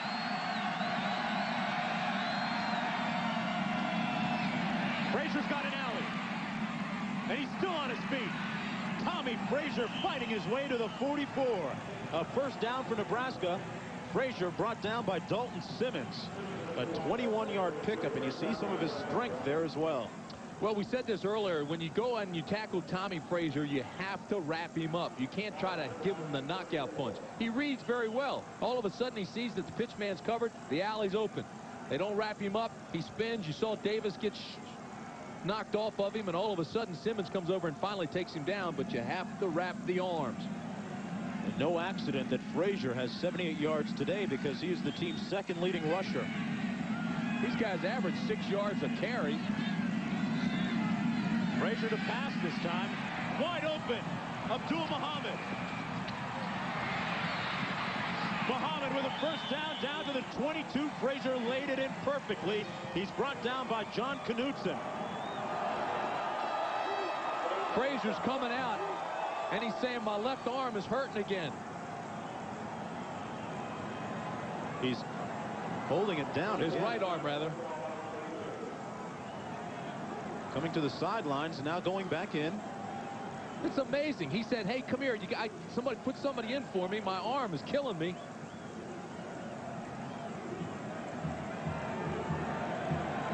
See what happened. He wasn't hit that hard, but that's when he said, hey, take me out. My arm is killing me. Coach said, no, you're doing great. Get back in. That's Phillips running off the left side of the line. He'll gain about 3 yards, brought down by Brian Dyett. You know, Tim, we still haven't seen that much of Calvin Jones. He's getting a lot of rest. Every time Frazier hands it off, he grimaces in pain. He was reaching for his shoes and pulling up his socks. That's always a great indicator for an athlete that he's hurting.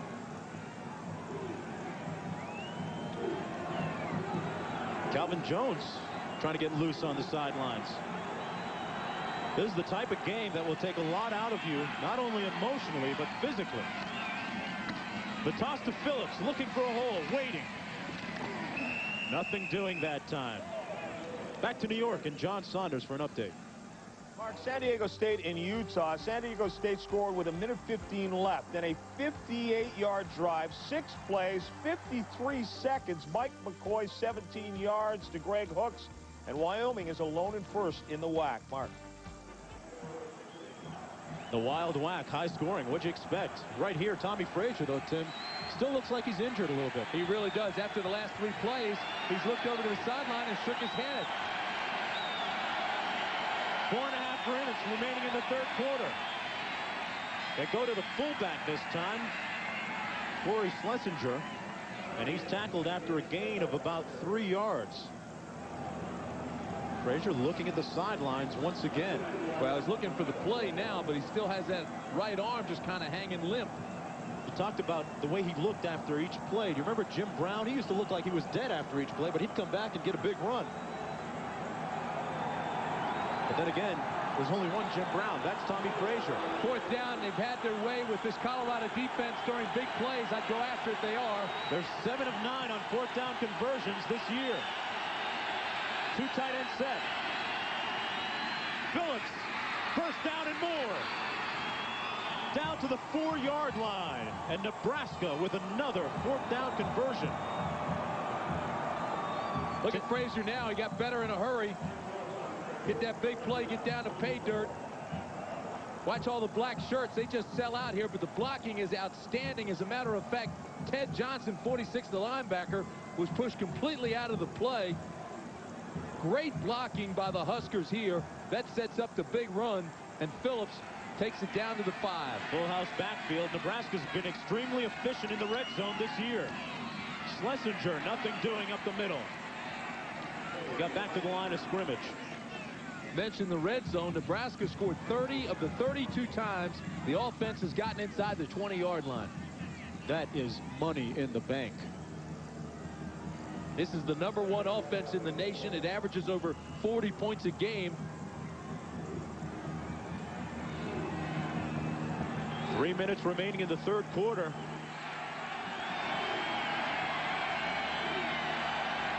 Second down. Goal to go. Frazier sacked back at the 9. Shannon Clavell in on the tackle. Frazier again packs that right arm to his side. Boy, you don't think they were keen on Frazier this time. Great containment on the right side by Rogers, number 90, and then Clavell, 92, tries to make Frazier pay. Timeout down on the field taken by Nebraska.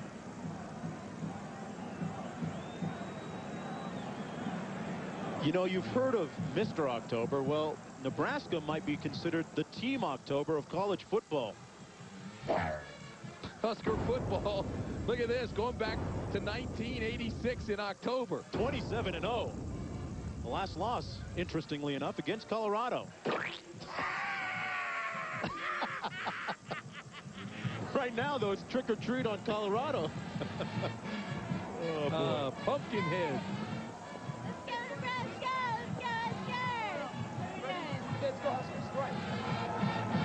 Got great supporters, don't they, Nebraska? They brought about 4,000 people to this game. And what a job Tom Osborne's done. Nation's winningest active coach, over 200 wins. Always with that stoic look on his face. You know, he was doused by Kevin Ramakers, the defensive tackle, after his 200th win against Oklahoma State. The next day of practice, he walked by Ramakers and said, hey, somehow, some way, I'm going to get you back. Yeah, he's a gentleman's gentleman. Personifies class. Here's a big third down play now for Nebraska. Now look at the current drive, using up 5 minutes on the clock. Into the end zone, picked off. Intercepted by the Colorado defense, number 22, Dennis Collier.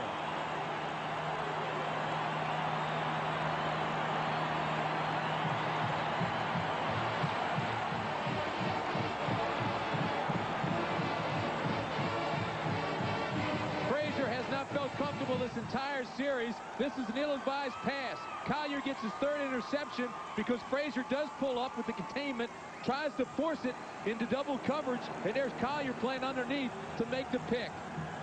Threw it right to him. It looked like it was intended for Collier. And he paid the price. Frazier had to pay the price, you're right. He gets a pretty good lick right there by Clavell.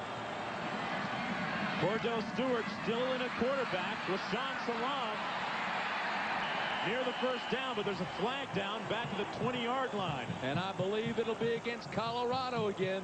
Holding. He was pushed out of bounds by Toby Wright of Nebraska, having a strong game.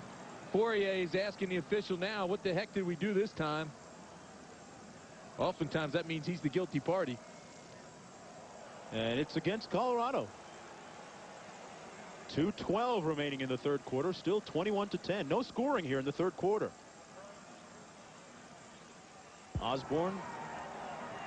Holding on the offense. Front of the foul. Half the distance to the goal. First down. Tim, here's something we haven't talked about. As we look at Cordell Stewart, if you're Bill McCartney, do you consider pulling him at any time? Well, I think if it doesn't get any better here in the next couple of minutes, I think you certainly have to consider it. Look at this. He's 3 of 18, 51 yards and an interception today. And on that last series, he couldn't even hit the back 10 yards away. He's had better days. Salam gets about 5 yards back on that play, tackled by Stewart and Beeler.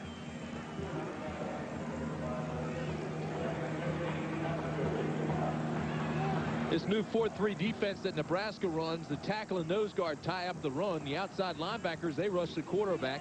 The 3 linebackers and the rover, they blitz or help the cornerbacks, and the free safety cover receivers. And this is lets Nebraska get better use of their team speed. There's a look at Vance Joseph, the backup quarterback. He looks too comfortable. Doesn't look like he plans on coming in anytime soon. Stewart. Incomplete, intended for the tight end, Sean Embry.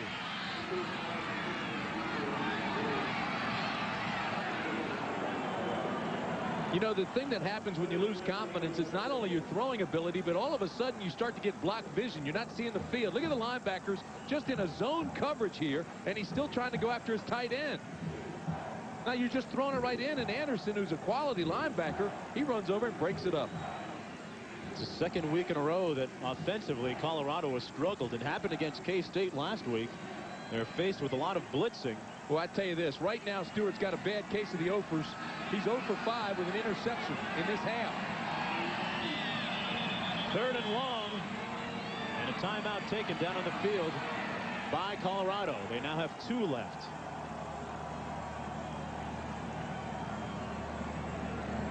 I want to remind you that the winner of this game is in a good position to win the conference championship and move on to the Orange Bowl in Miami. Still working on Tommy Frazier's right arm. After every play, he was wincing. He was looking to the sidelines. He was shaking his head. Keeping ice on it in between the series. Pretty gutsy for him to just come back into the game. Behringer warming back up, which means Frazier probably won't be back the next series. Well, I'll tell you this, too. That ice pack they put on that arm, that gets even colder when you're sitting here in Boulder surrounded by snow and the temperature right around freezing. And let's not forget that Nebraska still has a big game after Colorado. They meet Oklahoma later in the year. Phillips also, his best buddy is the ice pack. He's got a painful hip pointer, but they say he could be back. They can always go to Jones. They're pretty deep at that spot, though. 1:26 remaining in this period. Stewart runs it. And Stewart will be about 2 yards short of the first down. Got to punt it. Yeah, they send it to the punt team. The fans are yelling go, but I don't think that's a good move. No, you're in the third period. You've got a minute left to go in the third. You're backed up to your own 28. Get it out of there. Defense has been playing pretty well. And plus, you got the young quarterback coming in, although they don't know that yet. Osborne's team with an 11-point margin. Dixon and Moss back deep. Berger punting from his 20. Back to the 32. That's Dixon. And Dixon is brought down at the 42. Meanwhile, Tommy Frazier keeping warm. And once again, going back to the locker room. I've got to believe he's done this time. He came out, he tried to go. Now they've got it iced down. He has no pads on. He'll stiffen up, he'll get cold. Well, he gave it a shot. threw that interception, and it really cost Nebraska. That could have put the game a little further out of reach for them. As it stands now, as poorly as Colorado's played offensively, they're only down 11 points. But Nebraska has the ball right now with 34 seconds to play in the period. Frazier back in the game. They keep it on the ground with a fullback, Schlesinger. Schlesinger came into the game with a total of 122 yards and a touchdown rushing, tackled by Ted Johnson. But here's the difference now with Frazier gone. He ran the ball for 74 yards. Frazier did. That helped this offense, this Nebraska offense, tremendously. He was only 7 for 17 with an interception throwing the football. So with Frazier, I think you lose that running effect, and it pretty well negates things here for Colorado. We'll see how many tools they're going to use and how much they have left, but we'll have to wait until the fourth quarter. 1 quarter to go. We'll return with more action between Nebraska and Colorado after this message and a word from our ABC station.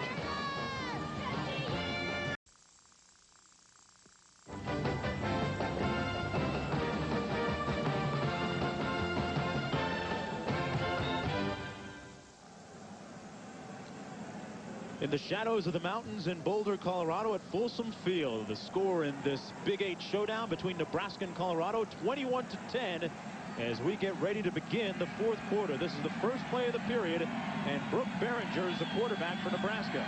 Tommy Frazier was injured, has gone to the locker room, and appears to be done for the day. They hand it off to the fullback, Schlesinger, straight ahead, and he'll have a couple of yards.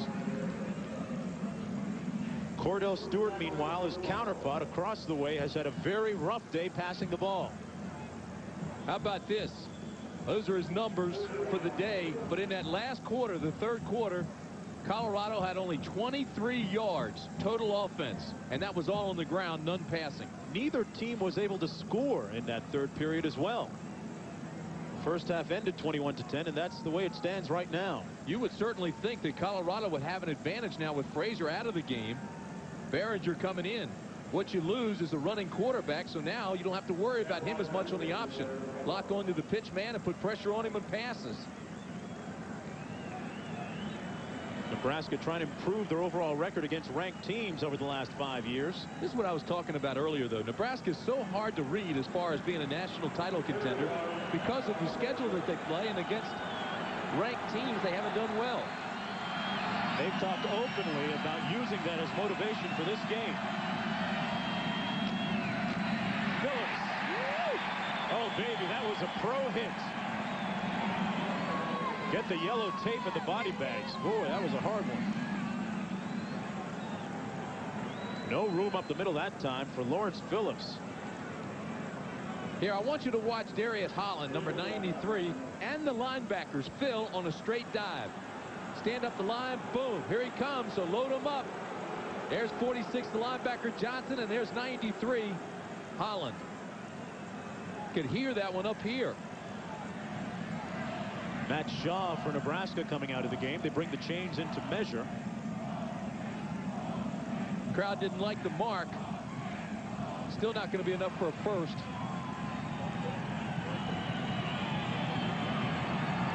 Next Saturday on ABC, college football regional action. Many of you will see Louisville against Tennessee, Ohio State taking on Wisconsin, plus a Pac-10 game. Check the game in your area and phone your cable company for the pay-per-view game available in your area. Nebraska brings the punt team in. But I'll tell you this, if I'm on defense, you still have to be very conscious of the fake field goal with the ball being in their own territory. I mean, the fake punt. Byron Bennett standing on his own 37. That's Chris Hudson you're looking at. The leading punt returner in the Big 8. He's standing on his own 10.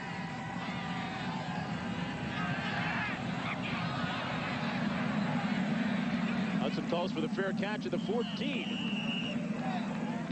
And that's where Cordell Stewart will take over the offense when we come back. The 36-yard punt. Stewart's got to get it done. Two dominant teams have been in the Big 8 over the last few years. Nebraska, Colorado, Nebraska and Colorado tying for the championship. Then Nebraska winning it last year. Colorado trying to get back to the Orange Bowl for the first time in 3 seasons. It's up to Cordell Stewart in the offense right now. Rashawn Salam, who's had a career day rushing the ball, fights his way for 3 tough earned yards. He's tackled by Kevin Ramakers. Time definitely becoming a factor for Colorado now.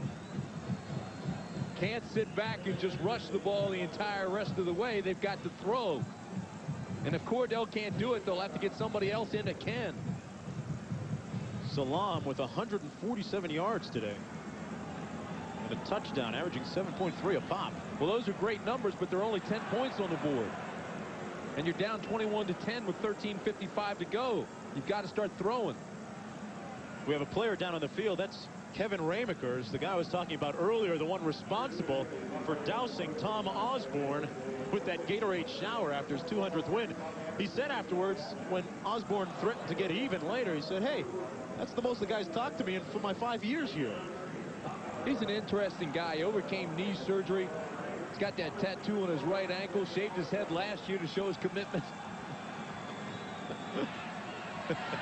Everyone's All-American. Backside pressure. And Stewart is down for the 3rd time this afternoon. Trev Alberts, the All-American, the doctor of sack, with another one. Tell you something about Trev Alberts. You don't find him any better. He is an All-American. He's the leading tackler, Butkus Award candidate, semifinalist, comes unblocked from the right side. There's no shot 85 Embry's going to have against Trev Alberts if he sets his mind. He's the sack leader, the leader of the sack, came into the game with 12, has 2 here today. They knew, Colorado did, coming into the game, that Tony Birdie, the left tackle, would have his hands full with that man right there, Trev Alberts. He's got 28.5 career sacks. That is a school record at Nebraska. And you think about some of the players that have played defense for Nebraska. That's a big feat. 3rd and 17.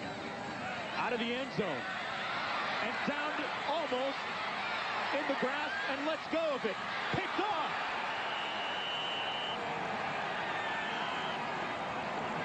It's ruled an interception. Nebraska has the ball. Should be an interception. They don't have into grasp in college ball. I don't know what Cordell Stewart was thinking about. A poor decision by Stewart.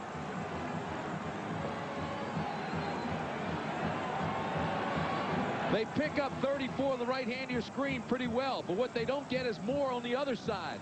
Moore has a good hold on him, and Cordell tries to stay up as long as he can to try to hit his tight end, Fourier.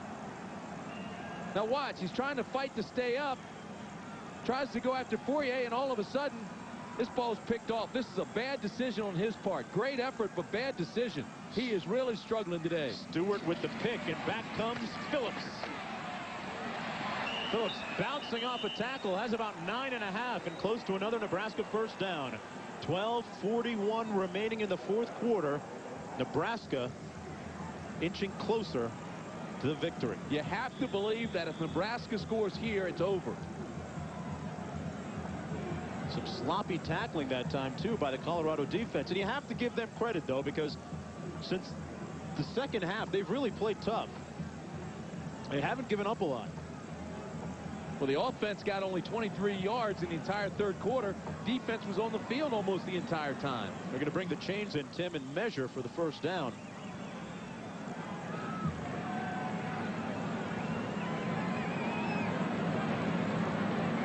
The Nebraska defense coming up with a couple of big plays, giving them good field position right here. You have to give Trev Albert a lot of credit for that interception. Even though he didn't get to the quarterback, they doubled him, which freed up the other side. And there is Trev Alberts. He certainly is one of the Butkus Award semifinalists, which we mentioned. So is Ron Warford of Colorado. Yeah, the Big 8 well represented among Butkus Award semifinalists. Boy, what a player Trev Alberts is. 6'4", 240. He's out of Iowa. We told you he has a school record for sacks. He's already graduated with a 3.8. Backside of the eye. Schlesinger and Phillips. Phillips to the short side and down to the 22. He'll lose a few yards. And it looks like Vance Joseph is starting to warm up on the sidelines for Colorado. We said that last series if Stewart couldn't get it done, you really have to make a change. Joseph had a brother, Mickey Joseph, that played quarterback at Nebraska. One of the many ties between these two teams. Clavel shaking up defensively for Colorado. They're helping him off the field. It's a big loss. He's played well today. He was a nose guard last year. They moved him out to tackle, and he's just flourished out there. Had a huge week last week. 6 tackles for losses, 2 fumble recoveries, an interception. From the Big Easy. 12 and a half minutes remaining here. Those were his year numbers I was giving, his season numbers. He had a big game last week, but those are what he's done for the year. 40 tackles coming into this game.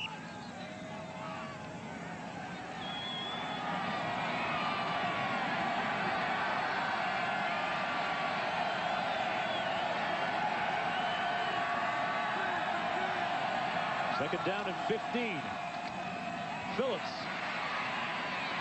Nice run down to the 10-yard line. He'll be about 3 yards short of the first down, a pickup of 12. Let me tell you what happens now. This will bring up third down, as you mentioned, and that's huge, because if the Colorado defense can hold Nebraska to a field goal, then they're still only 2 touchdowns down. But if it's a touchdown, I think the game's over. Well, we know what Nebraska's done on third down conversions this afternoon. They've been extremely efficient. They've done well. They've even converted on a 4th down opportunity here. But right now, it is third down and 3 to go.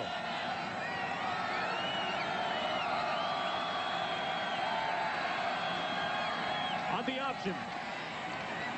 Behringer keeps it himself. And he stopped 2 yards shy of the end zone. So the understudy, the backup, the role player coming in and getting a critical first down. I'll tell you, give him a lot of credit, too, because I've been saying that very much like the Colorado defense has been thinking, with Frazier out, you don't have to worry about him running the ball, so get after the pitch man. So Behringer goes ahead and proves everybody wrong, pulls up, makes a nice read, and gets almost down to the goal line. Shannon Clavel finally making the tackle. The backs full house set. You know, the fans threw a snowball, and it hit Ken Malin. I'd throw a flag on that. I'd throw it back. You know, in all seriousness, that's very dangerous. Oh, absolutely. That's got to hurt that. Hit him right smack in the back. That thing flew about 45, 50 yards.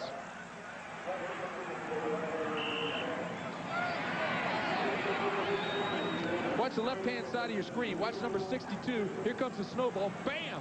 Hits him right in the back.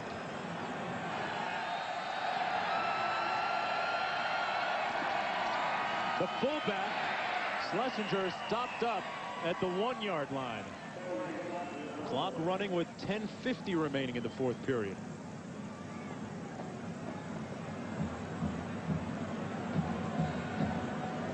Boy, Nebraska. Something came flying into the pile. That time looked like a carrot or something. I don't know what it was. Hot dog or something. Hey, it's Halloween. You don't know what you're going to get down there. There's another look at the fullback. Look, right up the top of the right-hand screen. Did you see that thing come flying in there? I think it's a hot dog.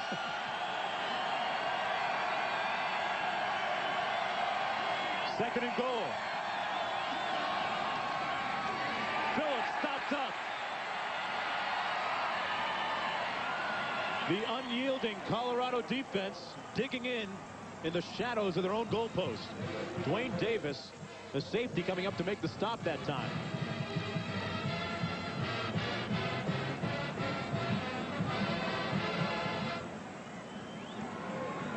Mike Hankwitz, defensive coordinator, calling the defense. It's going to be short yardage again, but they're trying to get penetration in the middle. That's what he's telling them.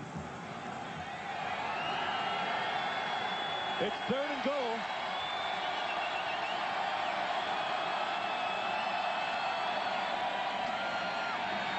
Behringer keeps his balance, then gets knocked down at the 10. I've got to tell you, this is a great goal line stand by Colorado. A gutsy performance by the defense. Holland that time leading the charge for the tackle. Colorado has held him from getting a touchdown. That means they keep the Buffaloes within 2 touchdowns. And Tim, Nebraska had first and goal at the 4. First of all, Behringer loses his footing. That allows everybody to come and put some pressure on him. By that time, they're all in there. That's a great defensive stand by Colorado. Byron Bennett coming in to attempt a field goal from 26 yards out. It would give them a 14-point advantage.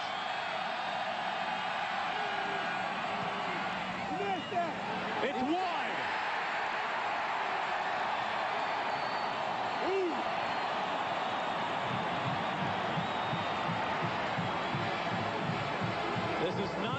favorite places to kick. He missed a game-tying field goal a couple of years ago. Still interesting. Don't you dare go away. Stewart, he's still in the ball game. He's just 3 for 20, 51 yards, 2 interceptions, 0 for 6 this half. And he's back to pass. It's incomplete for the tight end, Christian Fourier. Boy, he is really pressing. You can see it just the way he is dropping back and throwing. His mechanics aren't even normal Cordell Stewart mechanics. It appears as if he's aiming it rather than throwing the ball. We don't know what he's doing, but he's certainly not loose, and he's definitely not confident. That stopped the clock, though. 8:41 remaining in the fourth quarter. Give a lot of that credit, though, to the Nebraska defense. On the option, here's Rashawn Salam. He's had a career day so far. Run out of bounds at the 29-yard line. A yard short of the first down by number 8, Tyrone Williams. I tell you, this has been a tough game for everybody. The line judge that time was knocked down and comes up limping. Bill Spikesma, the linesman on that side, was taken out.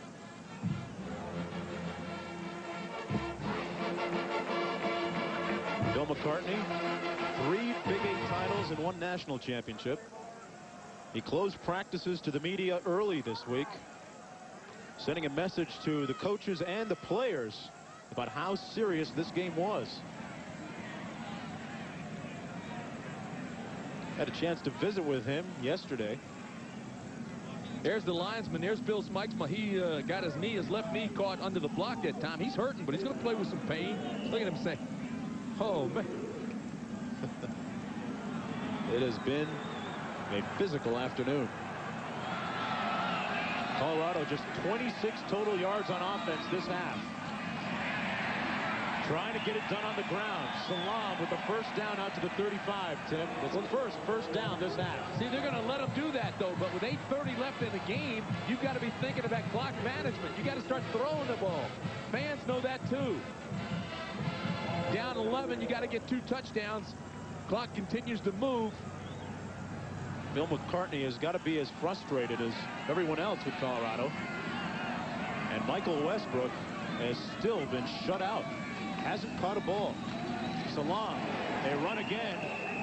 And Nebraska's defense stringing it out nicely that time. Terry Connealy making the tackle on Salam. It's amazing to me that they're not throwing the football. Salam filling in for Lamont Warren. Warren injured his ankle earlier and has not been back since. But Salam hasn't skipped a beat. 7:40 remaining in the fourth period. Second down and 10.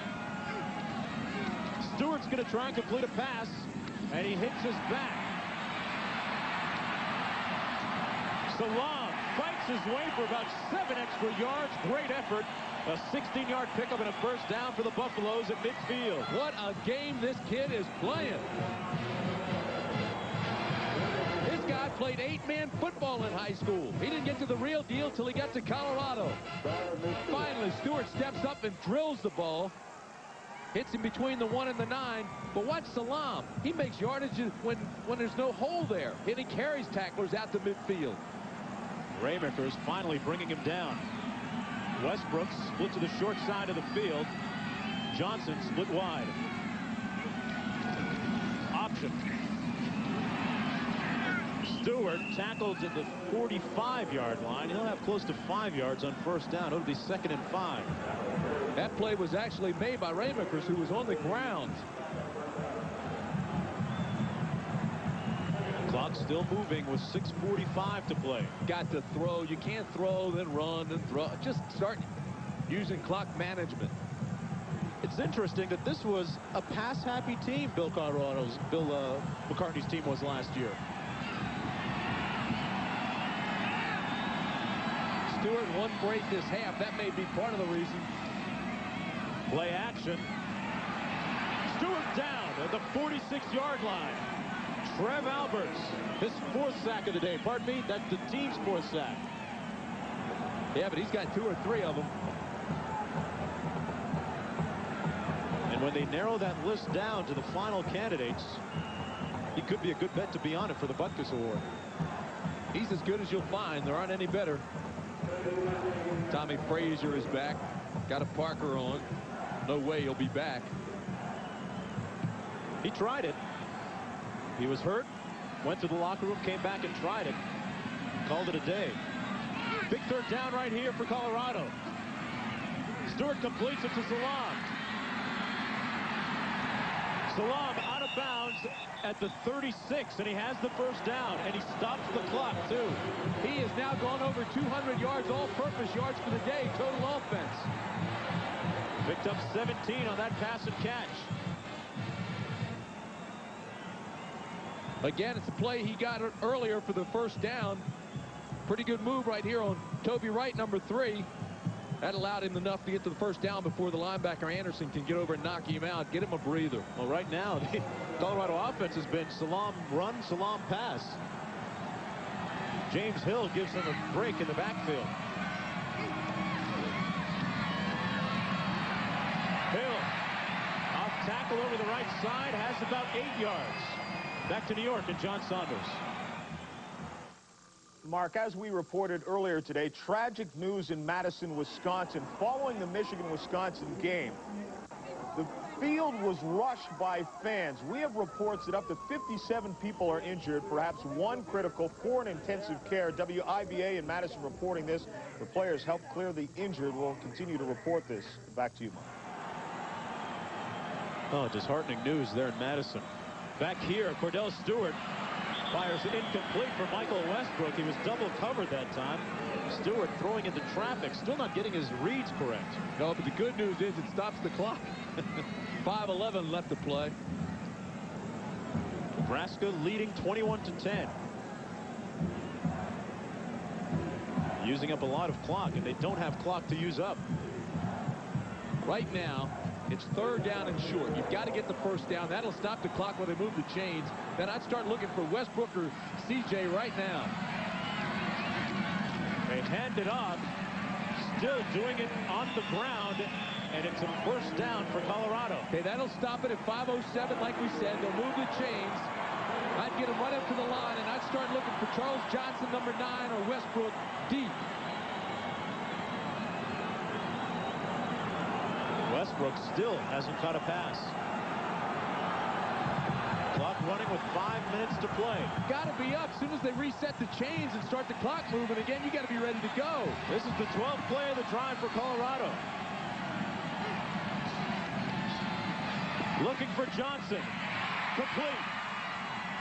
Tackled at the 17-yard line. It's CJ time because it's prime time. Get him back up. Get him back up. Now you only have 4.5 minutes to go.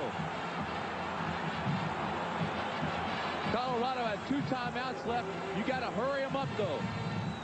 Play coming in from the sidelines.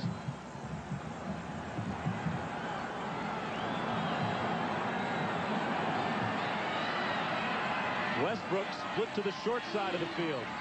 Stewart looking at Charles Johnson. Complete at the 8-yard line. He did not get out of bounds. No, it's still running. As a matter of fact, CJ fought to stay in bounds, which was bad. Now they stop it. That's just to move the chains. They ought to have this play called, get back up to the line of scrimmage. Plus, when you hurry up like that, it keeps the defense unorganized. Rashawn Salam coming back into the game. Their main offensive weapon. Did he get out? CJ didn't get out. As a matter of fact, he fought to get back in. His butt hit inbounds.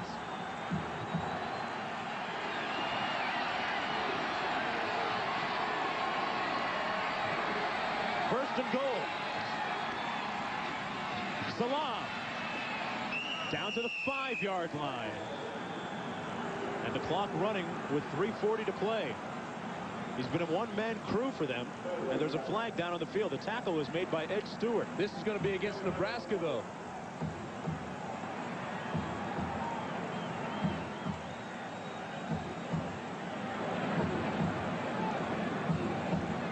Watch 34, Trev Alberts of Nebraska, the bottom of your screen here. See if he doesn't get into the neutral zone.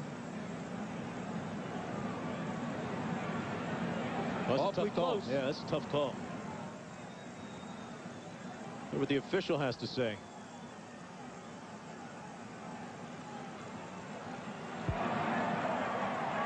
side, on the defense, half the distance to the goal. Repeat first down. That also stops the clock at 3:40. That's only the second penalty against Nebraska this afternoon. 3:40 to play. Go to the corner right now. Okay, let's set it up for you. Westbrook is split wide. Hill and Salam out of the eye. Double tight end set. Salam straight ahead down to the 1-yard line. It'll be 2nd and goal from the 1. Even a crowd yelling to hurry up. Alberts and Keneally making the tackle that time for Nebraska. It's been a terrific drive by Colorado, but they've used an awful lot of clock. 5 minutes and 20 seconds in this drive alone. And this is the 16th play of the drive. Less than 3 minutes to play. Westbrook in motion. Salam. Touchdown, Colorado.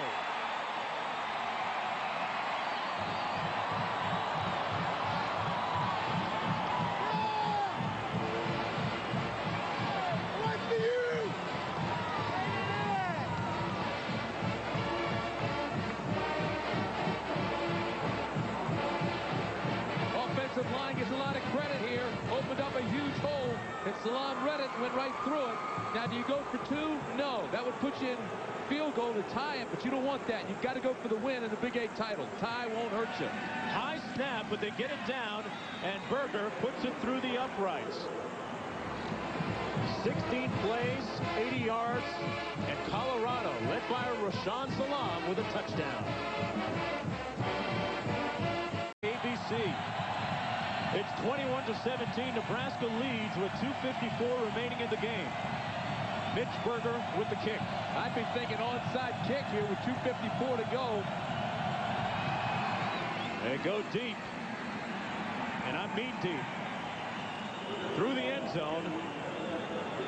And Brooke Behringer will come in and start Nebraska's offense at the 20-yard line.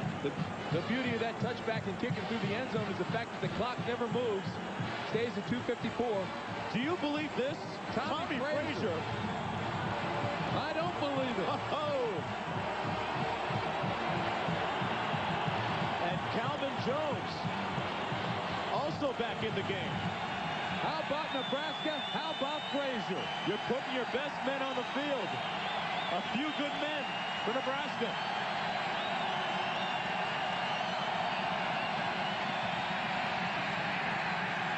Frazier keeps it, and you can imagine the pain that he's feeling right now. Tommy Frazier has left this game twice. He's been to the locker room. He's iced the shoulder. He sat out most of the 4th quarter, and this is why he's back in the game. This is what it means. He's playing for the Big 8 championship for all intents and purposes. Nebraska coming in at 3-0, 7-0 overall, ranked number 6 in the country. He's 7 for 17. But he's also run for 76 yards. Dixon in motion. Jones out to the 25. It'll be 3rd down and 5. Now, Tim, the Nebraska coaches said they wanted him fresh. Take a timeout here. I don't know why they're walking around. Well, they did. They stopped the clock at 2:03. That'll give Colorado 1 timeout remaining with 2:03 to go in the game.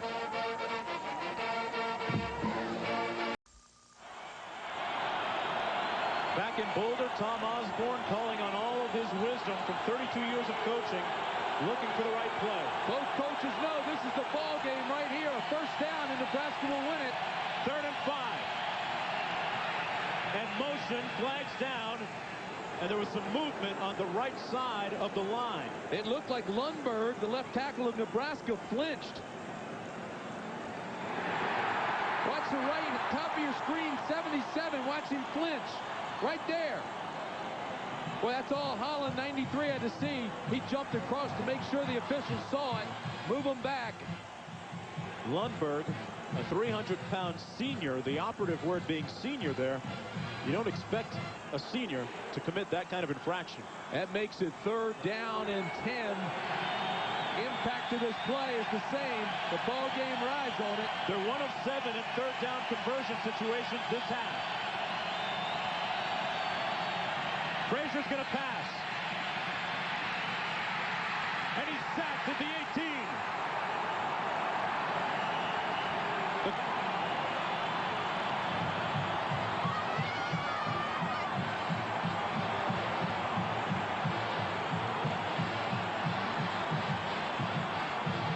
Great penetration by the entire defense.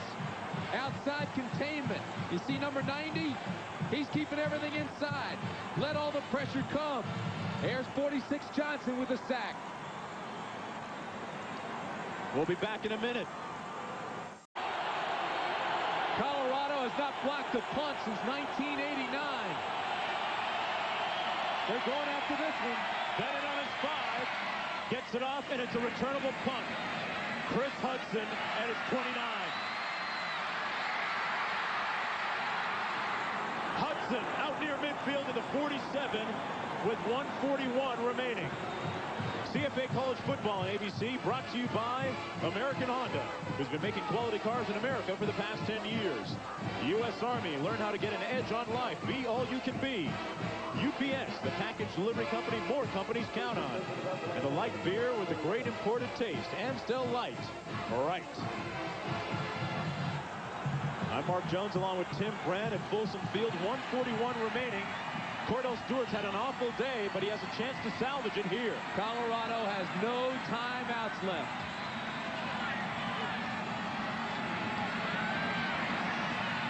Complete to Christian Fourier. First down at the 39. Stewart drilled it right in. Clock stops to move the chains. It's at 1:34. Colorado has to get first downs because they don't have those timeouts. This is the only way to stop it unless you get out of bounds. The ball is at the 40-yard line. Stewart looked good on that pass attempt. Johnson split wide to the bottom of the field. Incomplete and intercepted. It's picked off at the 30 by John Reese.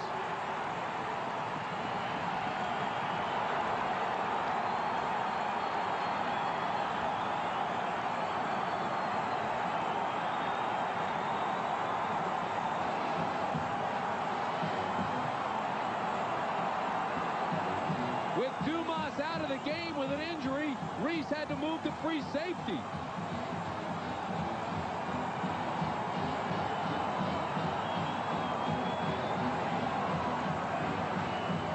Cordell Stewart has struggled all day. Here he had backside pressure. And Reese, the free safety, makes the interception. That ball is badly thrown. Cordell knows it. Oh, what a day. Tommy Frazier kneeling. Colorado has absolutely no way to stop it. Clock running with 1:12 to play. Cordell Stewart has had a miserable day. And Reese, after that interception, ran over to the Nebraska people that made the trip here to Boulder and saluted them. Cordell Stewart, 8 for 28 today. Completed only 8 passes, 115 yards, and he had 3 interceptions. The All-American Trev Alberts trying to console him. Flags down on the field.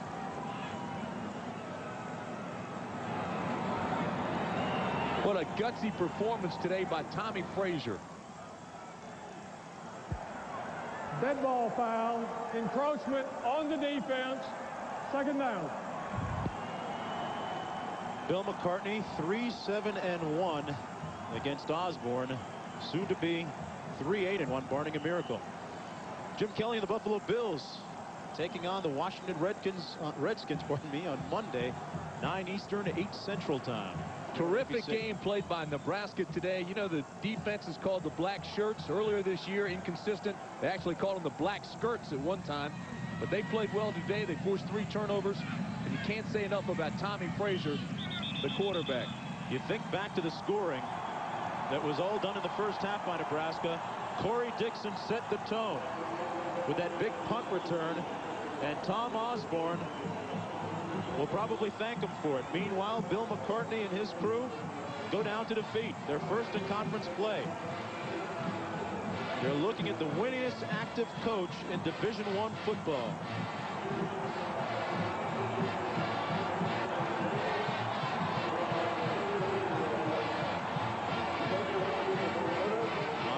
improves to 8-3-1 against McCartney. The Chevrolet most valuable players of the game are, who do you think? Tommy Frazier from Nebraska. 7 of 17 passing, 167 yards. Hey, but the numbers don't tell the story. He ran for 70 yards, and he was courageous. Rashad Salam gets the nod for Colorado. He had a career day, 25 rushes, 165 yards, and a pair of touchdowns, 3 for 37 receiving. Next Saturday, college football, regional action. Louisville, Tennessee, Ohio State, Wisconsin, plus other regional action. I'm Mark Jones for Tim Brent. Hope you enjoyed it as much as we did. The final score once again from Boulder, it's 21-17. Nebraska defeats Colorado.